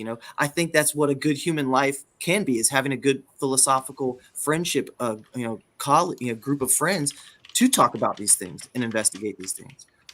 But when that is the realm, then the only move is to bring down, is to flatten. Okay, well, first, let me say, I'm not sure how the right flattens. So if anybody wants to illustrate, yeah, I hope we can get there. We can get there. You can explain to me how that happens. But I will tell you, Putting everybody in the market. You suck. Flatten everybody's a unit of into the market, Grim. You're just a unit into the market. That's how the right flattens. but I do understand how the left flattens, and so I'd like to illustrate that clearly. The only place I think we hear enough about that in CLC. Why don't we light up? It takes me 4 seconds, Nate. Okay, go for it. The only place where everybody gets the same is at the lowest common denominator. So if you want equal rights, it's good. It's Harrison Bergeron. That you're too smart. We have to make you stupid, so it's fair to this retard over here. So they're included. You have to be at the same level of the retard. Otherwise, everybody can't play. So the lowest common denominator is the only place you'll find equity. And now, actually, please explain to me how the right flattens. So the right flattens by saying that you are an individual separate from a community. You're an atomized entity that can be packaged, measured, predicted, and marketed to all instantiations of the free market. You are just, the internet has a total profile of you, and these are what you would call, your free market neocons. In my opinion, that would be how I would steel man the right flattens in the political worldview sense. Benjamin clearly missed the earlier part of the stream where I said that's precisely not what happens in Christ.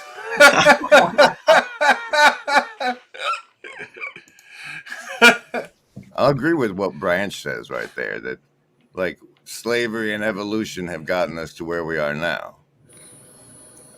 Yeah, that's It's like pick your own or slavery still. But okay, but do you not disagree with the I mean, we can kind of use our terminology here. The myth that you're an individual. You're part of a family. Who's part of a community. Who's part of a larger community. Who's part of a state. And in our context of the late modernity, it was part of a nation state. These things refute the liberal the liberal dogma that is worshipped in the political realm, and that's why I think the move is to go up. The move is to remember that all of liberalism was by Christians, and this is where I think JV could have a real good conversation. And I understand.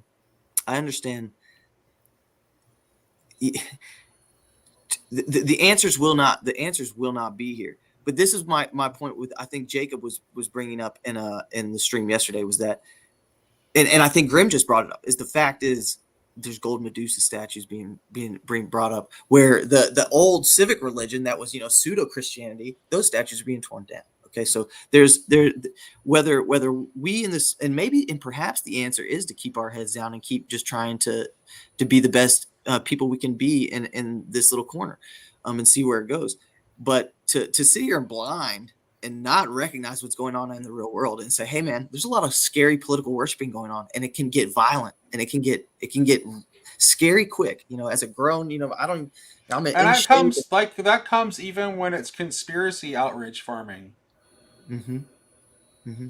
That is also playing the Archon's game. While thinking that you're fighting the Archons, you're actually playing the Archon's game, especially when you're doing it on X. Well, selling outrage is selling outrage. Yeah. I mean, that's what I'm talking about when I say that, like, enlightened self-interest. You're feeding off the unenlightened self-interest. Like, and that's a choice people make. But I don't sell rage. But so no, I don't think you do. I don't know. That felt like it was. It sounded okay.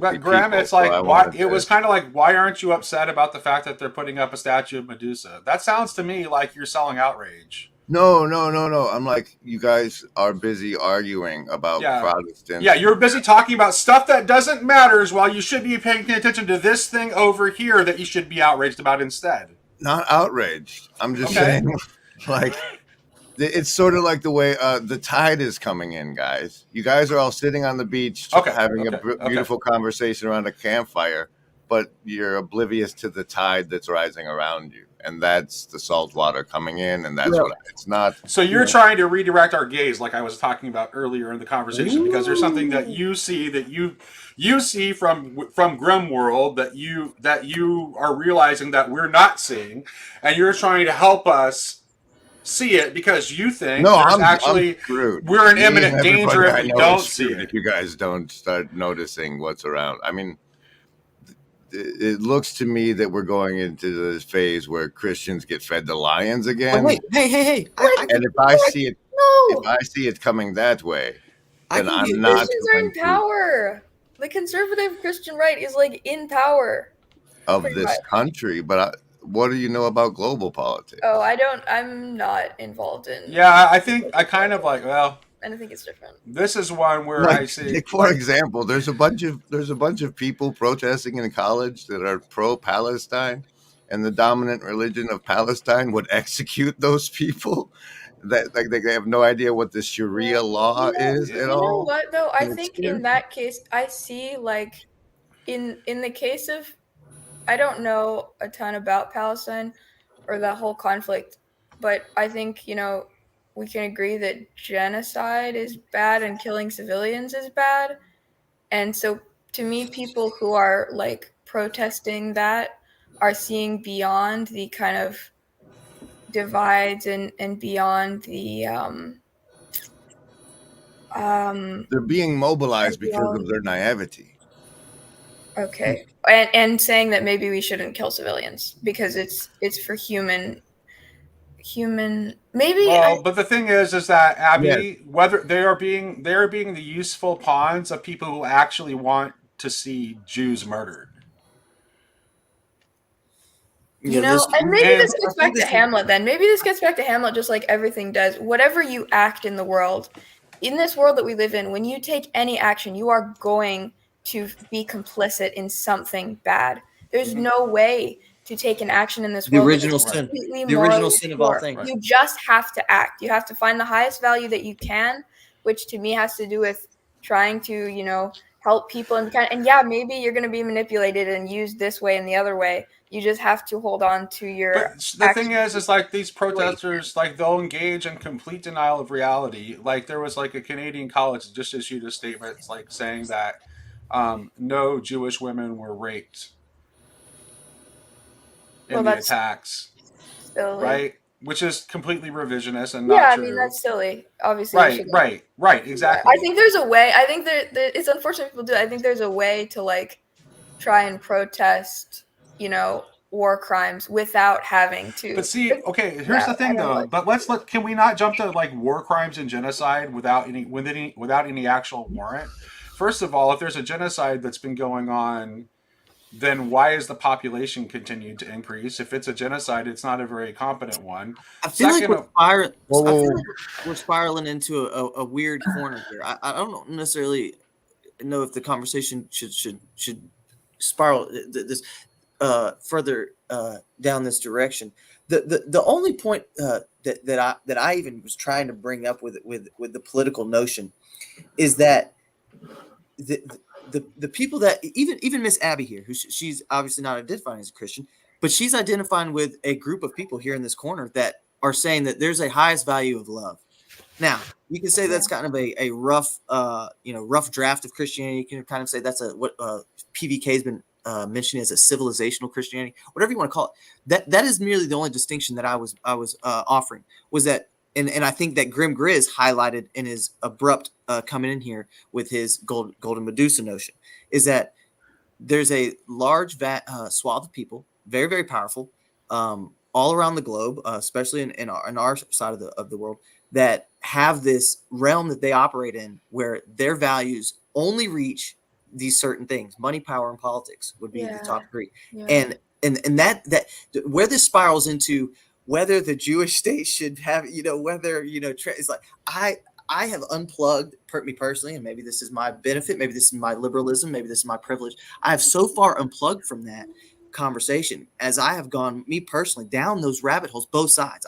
I here's the joke, guys. I've called myself both a far leftist and a far right. Okay. Until I finally said, hey, this is all BS. I see the wisdom JV has.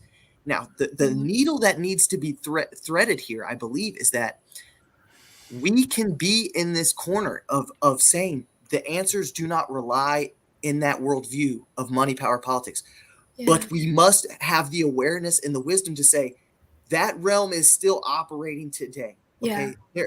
That was the assertion I'm trying to get. And I think that's the gold of the conversation that could be had is that, and again, to kind of just put my question, I think that there's a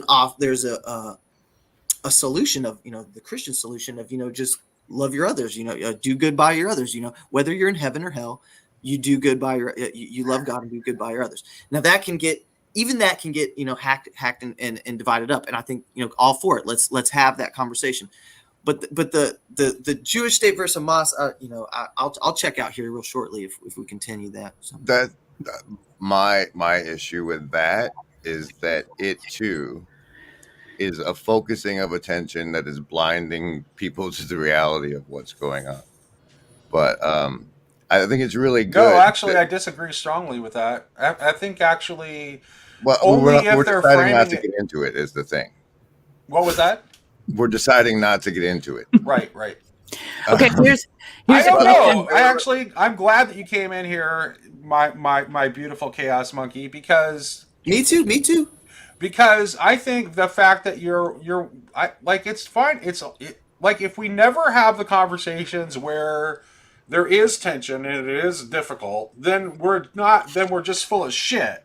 That's Yeah. right. And we're not actually like, so I still for there like we can drop the Palestine thing for a minute, because actually the one thing that I would like to hear is that when you gave your perspective as to how the left flattens everything, we never actually got to Parlato spoke to how the right flattens everything, but I actually would like to hear what Abby thinks from her perspective. Well, before that, the thing I was trying to get out, I'm really glad that this happened, because like with what Abby brings up is like it serves to my case that us adults got into our phones and the education system was taken over, and that's exactly the kind of stuff that people are being programmed with now. And she's got exactly every argument that those are it's examples of what we're gonna run into when we try to do the intergenerational ratcheting to the younger generation, because of what's happened to education while we weren't looking. No.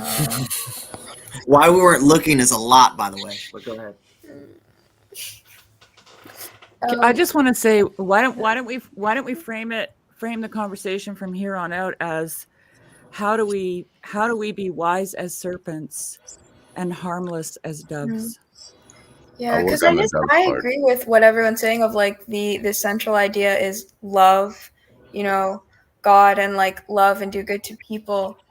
And to me, what I see is like maybe they get caught up in ideology and don't end up acting out of love.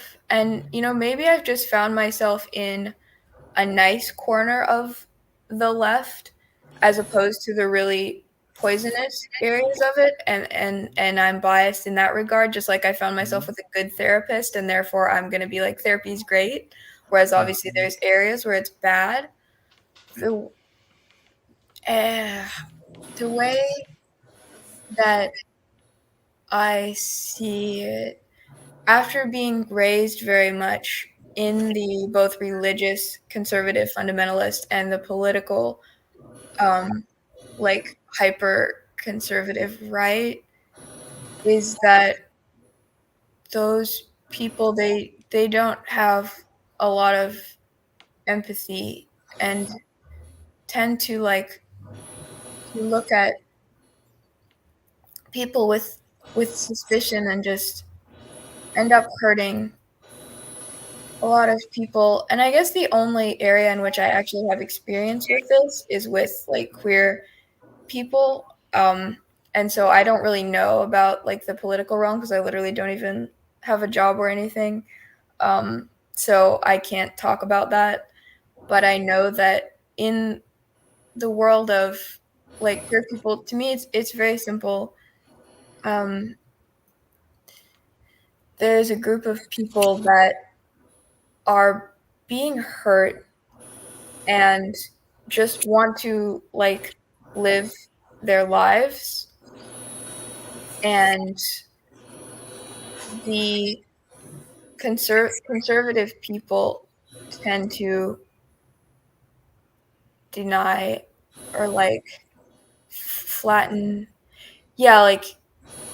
flatten in the sense of, okay, I'll accept you into my church or I'll accept you into my society, but only if you cut off this part of yourself. And like, okay, you can be in the church if you're gay, but only if you don't act on that and you consider it a sin. And that's a kind of flattening, and I associate that with the conservative or the right like side of things, because those are the people that I see like advocating for that. Isn't that just tribalism though? Like, and it's both. Like, to me, cutting anybody out of your group, period. Whether, you know, like, I don't know. I was thinking earlier, all the talk, like nobody's really left or right, like exclusively. Yeah. You know, It was invented by you the find French government. you find yourself, you know, you want to call yourself left, and then all of a sudden one day you wake up and you're right. Oh my God, you know, like what happened? I went to bed and I was, and I woke Spiral up and I was, dynamics, oh my maturity. God, There's lots of you know, explanations for what like happened. what if But- you just say I'm light? I'm light. And Then you sound like a new and age it- hippie, Sherry. You here's sound what like a new age hippie. here's one for you, Grim. I If wanted you're light, to. Go if ahead. you're light, you can walk on water.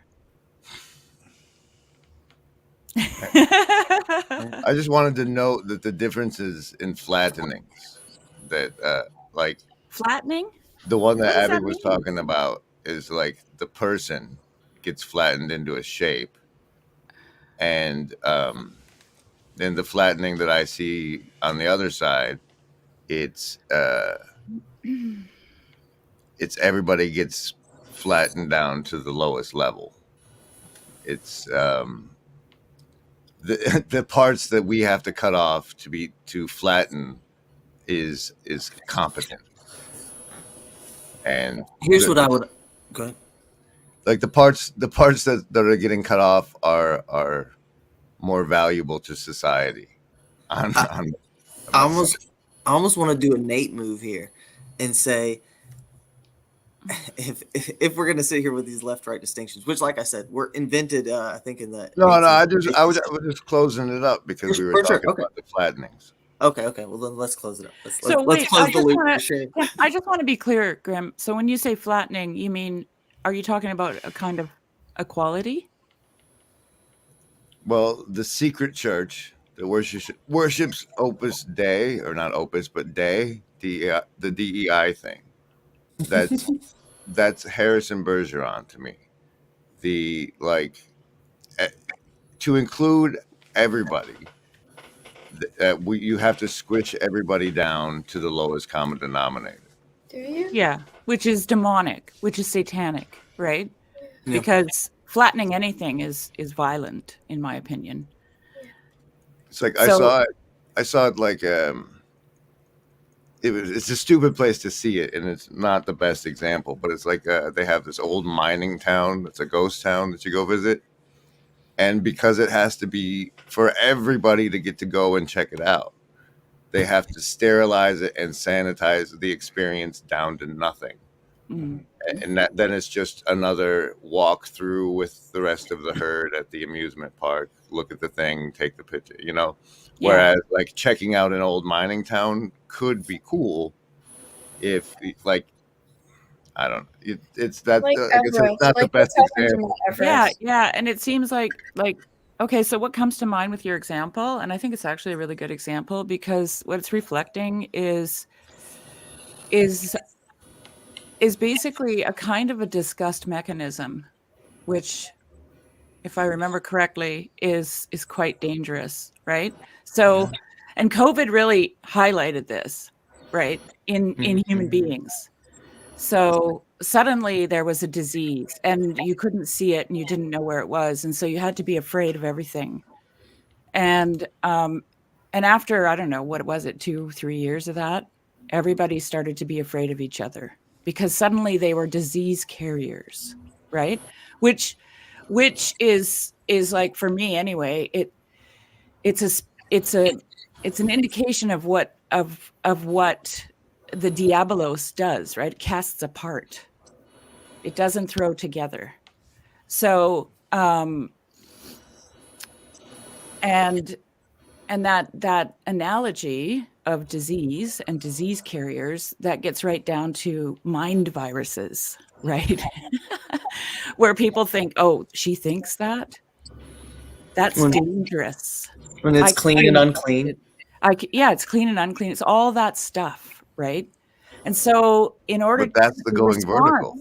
the response to that now is a sanitization of everything, right? Everything has to be sanitized, which I think maybe that's what you're getting at, Grim, with this putting it down to the lowest common denominator. Well, sort of, but it's like everything has to be. It flattens us down into the consumer Well, because everything has to be sanitized to the level that the consumer can have it. Yeah, and I see people on the right and the left, like who agree that that's bad, like that everything is censored or Well, like sanitized. and this Well- this go ahead. Go ahead, Nate.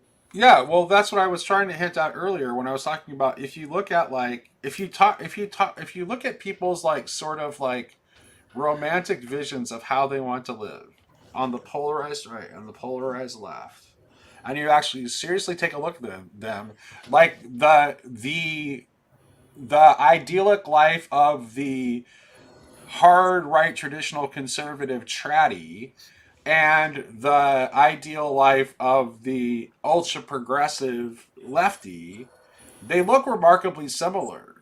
They're both looking to form like some sort of like idyllic communities that are away from the things that they think are bad. Well, that's I'd be curious if the leftist vision that you're suggesting wasn't communism in a is an easy one. Communism Isn't is an easy one. wasn't in a city, and like the right one would be more like in a mountain community where everybody like knew the 6 farmers down the road. I don't think they looked as similar as you think they would. I think there is a horseshoe effect where you get they start looking more and more rigid at the far ends of the extreme. I do want to comment on the flattening aspect on just something I had mentioned earlier in the conversation. I don't know who all has still been around, but it's also a flattening of the texture of the complexity of a human of a human reaction of, let's go back to the grounding relational is, when I can throw you into these categories, these easy categories where I can throw you into the clean and the other unclean, when I can do this easy tribalism, this very, it's very fluent and easy. And my neural processes can go very fast and kind of just deal with you. You're just a part of the category. Boom, you're in this side, you're in that side, you're in this side, you're in that side. I can sort you so quick. And so that's a flattening of I'm not dealing with a human. I'm no longer dealing with the human to human just profundity. Okay. I'm a single, 30-year-old man. I wish I had a family. I wish I have best friends, I have friends. The human to human relationship, that's what this corner is. That's what these conversations are right now, are exemplifications of. We're 5 people on a little screen gesturing towards that intimate connection through a conversation. Yeah, and I'm just going to throw this in here because I think this is at the base of it. We're always sorting because we're always trying to determine what's good and what's bad. And I keep coming back to this, that we don't know. Like this is the fallacy. We've taken from the tree of the knowledge of good and evil, but we still don't know what it is. We don't know what they are. What? Well, We don't. Don't cast a confusion spell on it. But let's get back to your disgust mechanism and how dangerous it is. It's also the inverse of sacred. Mm-hmm. Like, Get it away. so it is the verticality that Parlato was bringing up before that we have to look to. It's what is it that we hold sacred? That's right. Yeah, we've forgotten the sacred. I totally agree with that. The movement towards the good, because we can recognize the disgust is far, like, okay, I'm disgusted, so this must be the opposite of that. But and disgust happens on a horizontal plane, right? We're disgusted with the things we see on our timeline. Here's the thing: the reality is like when I that experience disgust, it's got a depth of how disgusting it is. So I'm not sure what you meant horizontally there. What I think she means is it doesn't have the transcendent depth of the verticality metaphor. It's not evil. Okay, you can be disgusted by something and that not be evil. Okay, where evil is on that verticality. Evil is just the absolute opposite of the ultimate good. And that was my move towards the verticality. Is that left nor right? That's where the political realm conversation needs to be had. I believe is that left nor right cannot disagree on the good, or else you are not the same entities. We are not the same. We are not the same. Human civilizational entities at that point. And so, understanding, recognizing, conversing, dialogos, embodying the good. That's what Plato left us with. The dialogues to help us remind us to remember to embody the good, and that's why Plato will live forever. That's the move. It's to grab whoever left and right you can and say, hey, let's look up. Let's look up towards the good. Let's remember the good. And so that can cross the borders. And that's where the imaginal comes in, Nate, is having to reach out to those people and interface with those people that are not going to be seeing what you're seeing, not attending to what you're attending to. But what is the good that we can agree upon? Christ. Yeah.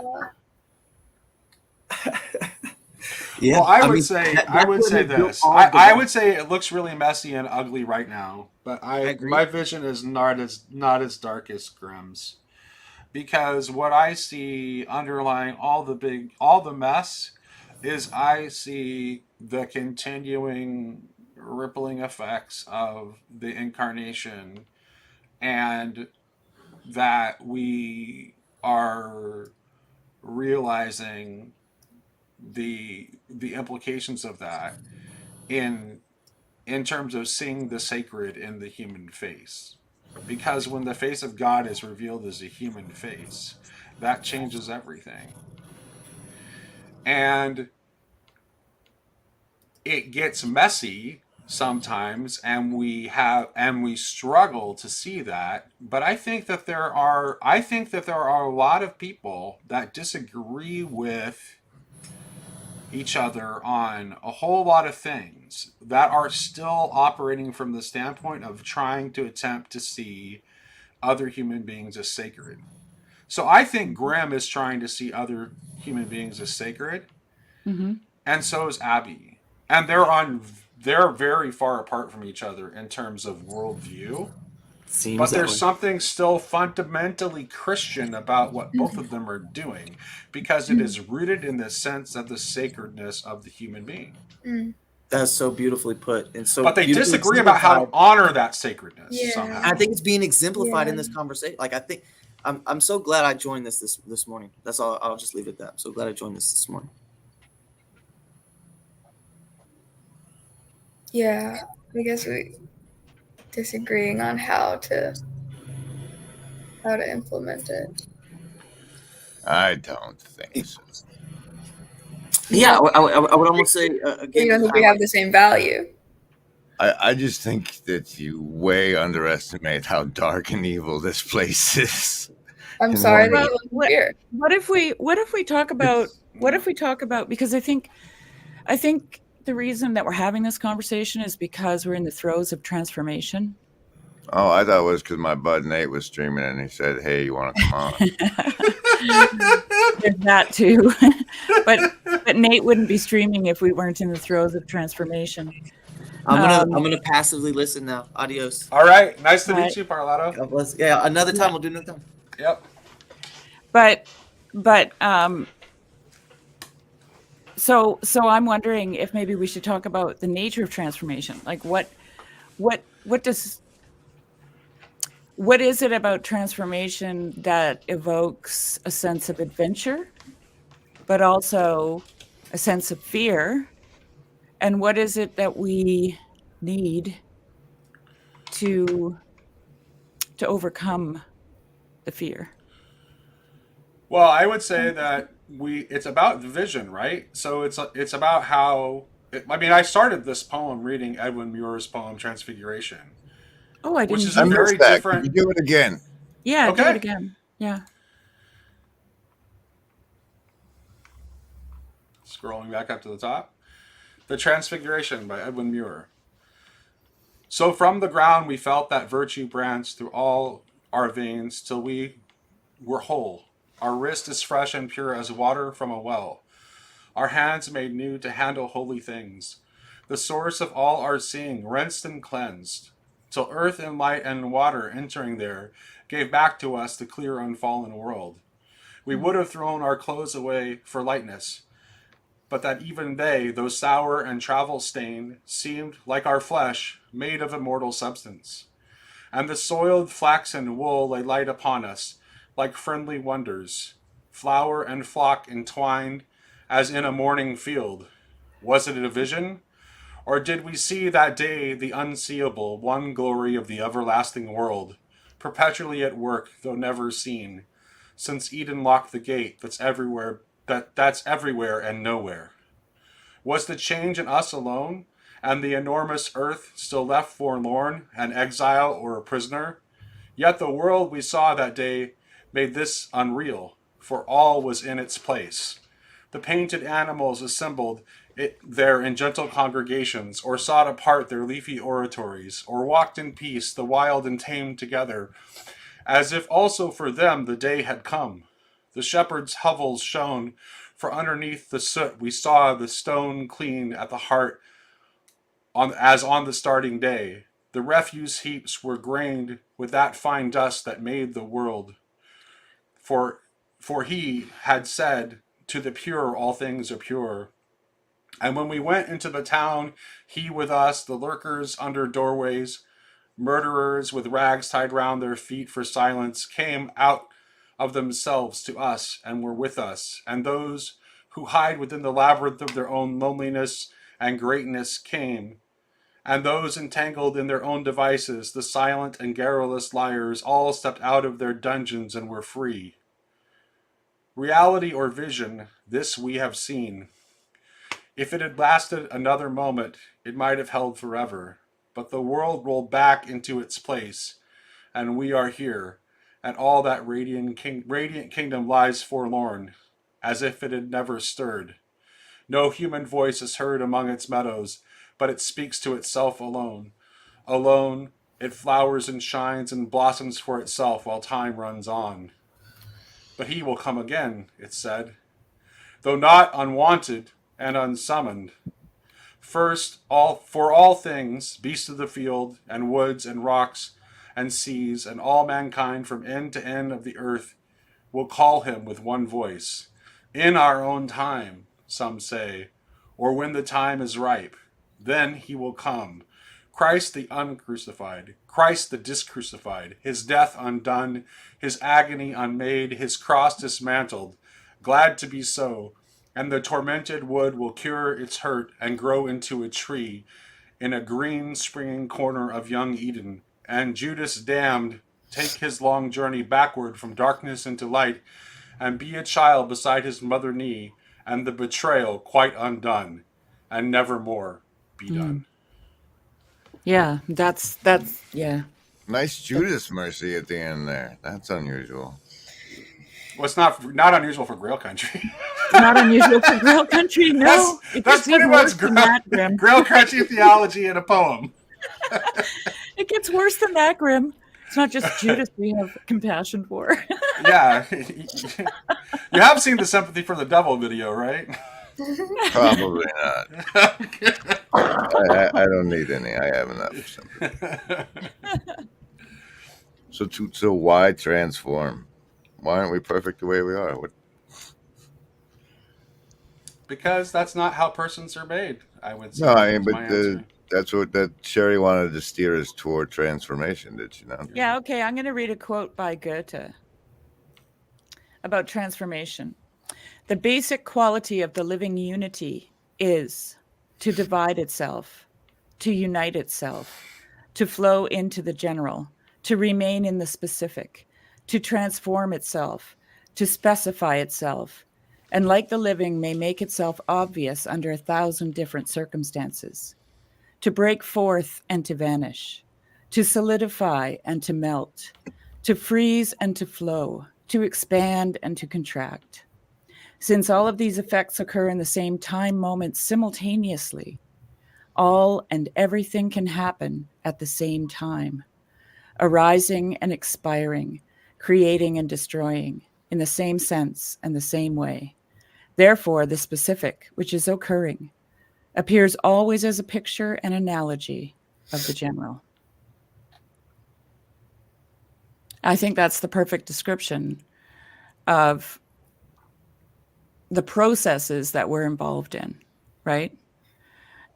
Which is why we don't know who we are. Because we're constantly moving. We're constantly dynamic because we're children of God. How much image can you bear? Yeah. Yeah. How much image can you bear? I like that. That's beautiful.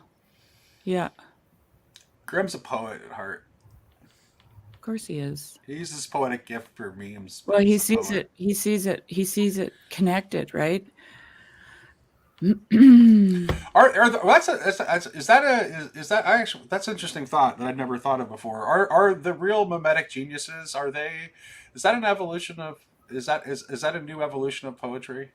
I think so. I'm lost on Memes. Well, I was gonna be a poet, but like nobody even knew what a poet laureate of a nation was by the time I was writing poetry. So it was like, well, that's not a career. No, it's not. You write poetry, Grimm? I did in high school. I'm not surprised at all. Well, That is the least surprising thing I've heard in a long time. Actually, I think, well, I'm just, yeah. I mean, you can see the way he uses language. Well, it's and obvious. visuals. Exactly. So, like, it's like poet laureate or not, like Grimm, you need to be doing that. You really I'd do. be a great writer if I ever wrote anything. I know. Same here. Hey, Grimm. I get But I'm you. sure you guys are all fabulous too. We are. Yeah. Everybody is. Sherry's fabulous. Abby's fabulous. Grimm's fabulous. Everybody's fabulous. Yeah. Yeah. All right, but this transformation, what should I transform into then, Sherry? Well, the thing is, this is the thing. Like, I think about it. I like to use the caterpillar and the butterfly. It's just such as easy. It's you know, on the surface, it's very easy to grasp, but at the same time, it's very profound. Because the caterpillar, he's just doing his thing, you know, like he's just eating leaves and doing his thing, and part of his thing is doing something he doesn't know what's going to happen next, right? Like he starts spinning a cocoon, and I always imagine, like, I always imagine the conversation he must be having with himself, where he's like, "What am I doing?" So Phoebus has planted a seed here that has given me a very specific vision for Grimm, Curtis, that comes to me by way of Martin Shaw. Martin Shaw has put a challenge out to this little corner of the internet to see if it can develop any raconteurs, any storytellers. Well, and I think that Grimm, as Phoebus points out here, can see him being on the spoken word scene. I agree entirely. I think Grimm might be one of our storytellers who doesn't know that he's a storyteller yet. Did that happen in your last discussion with him here on Grail Country? No, it actually happened in the last discussion with Pajot. All right. Well, I need the time, or at least the video, so I can send the Reapers and get the clip. Because if it's a challenge to the corner, then I'll find that portion of it. Yeah, I'll find that portion of the video and send it over to you, Glenn. But so there's the challenge to be storytellers, huh? Yeah. Oh, Okay, so you just killed my butterfly and caterpillar analogy. Well, there should be. I like the guy who broke it down. I like it at the social layer with that Lipton or whatever fella, and how with the soup that's in the cocoon, there's a lot of imaginal cells, and those in our society are the ones that help form the new structures. So I like that part of the metaphor. Yeah, that's interesting too. And the other part of what's interesting about that is that that they actually, those cells have memory.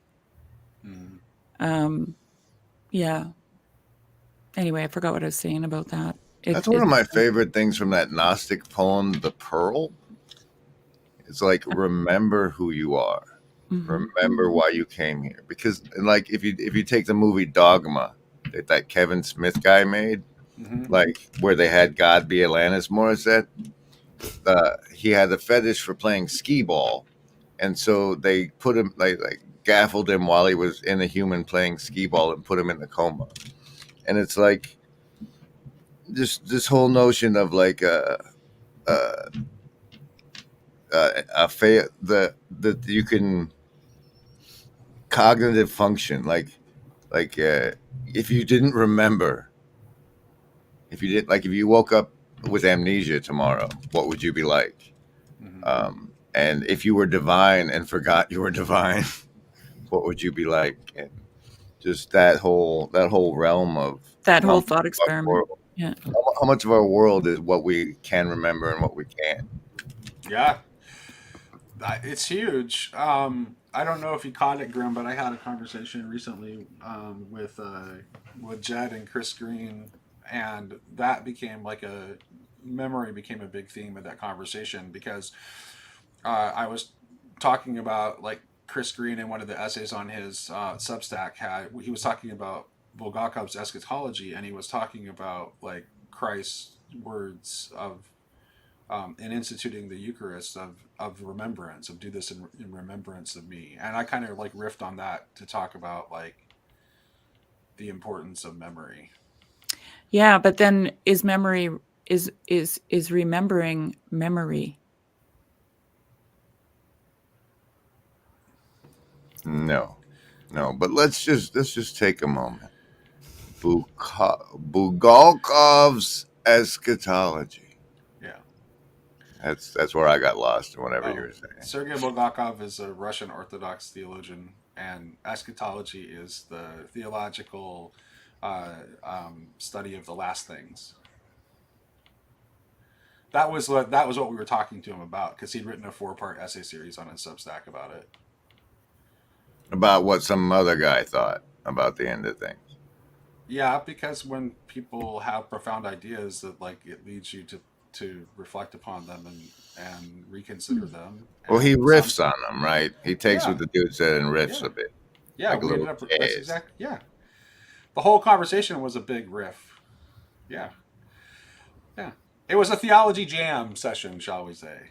I'm just more interested in Nate's eschatology than Bukalkov's eschatology. I think you That's the just kind got of a guy taste I am. of. I think you just got a taste of it with the Edwin Muir poem that I shared. I mean, that's really that speaks to it and more succinctly than I could if I were to try to give you a bunch of like wordy argumentative stuff. And you got 10 pieces of silver for reading it, so there's that.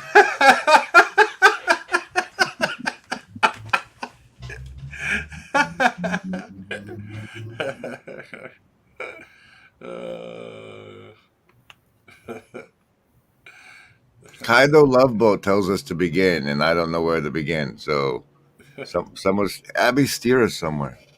I don't know, man. I'm just still thinking. I'm still like reeling from the whole political bit of that conversation, and I'm probably going to be thinking about it for the next 3 days because I hate conflict and I feel like very out of my depth when things get into that realm. But then a lot of the people that I interact with, like, there are those conversations. And so I currently at this stage of my life, I'm sure I'll be better at expressing myself in 10 or so years, but this stage I just get very threatened and like very like it's just a lot of emotions and what if Abby what if we stipulate that less is at stake than we think when we start talking like that, and we reframe that kind of like political clashing that happened in that point in the conversation in terms of what Luke and I were talking about at the very beginning when we were talking about like roughhouse play. What if we could learn to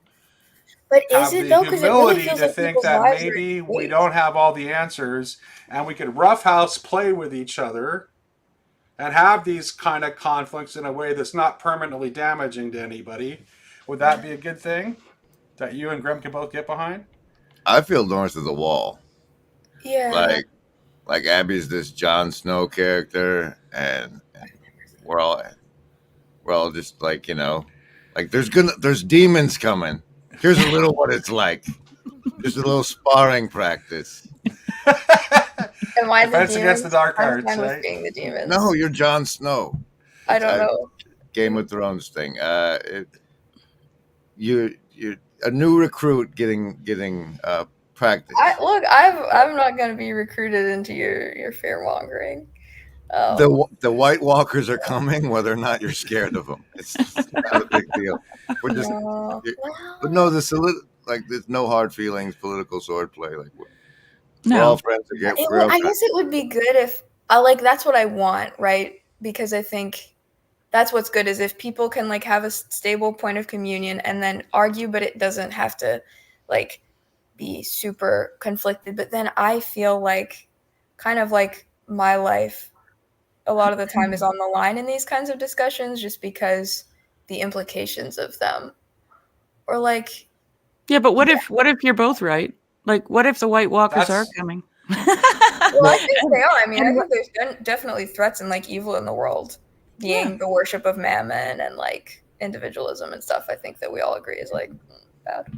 I get that my life is on the line thing, but secret is it always was, whether you have the conversation or not. Mhm. Yeah, Right. and maybe that's why I feel like I need to like jump into them, but then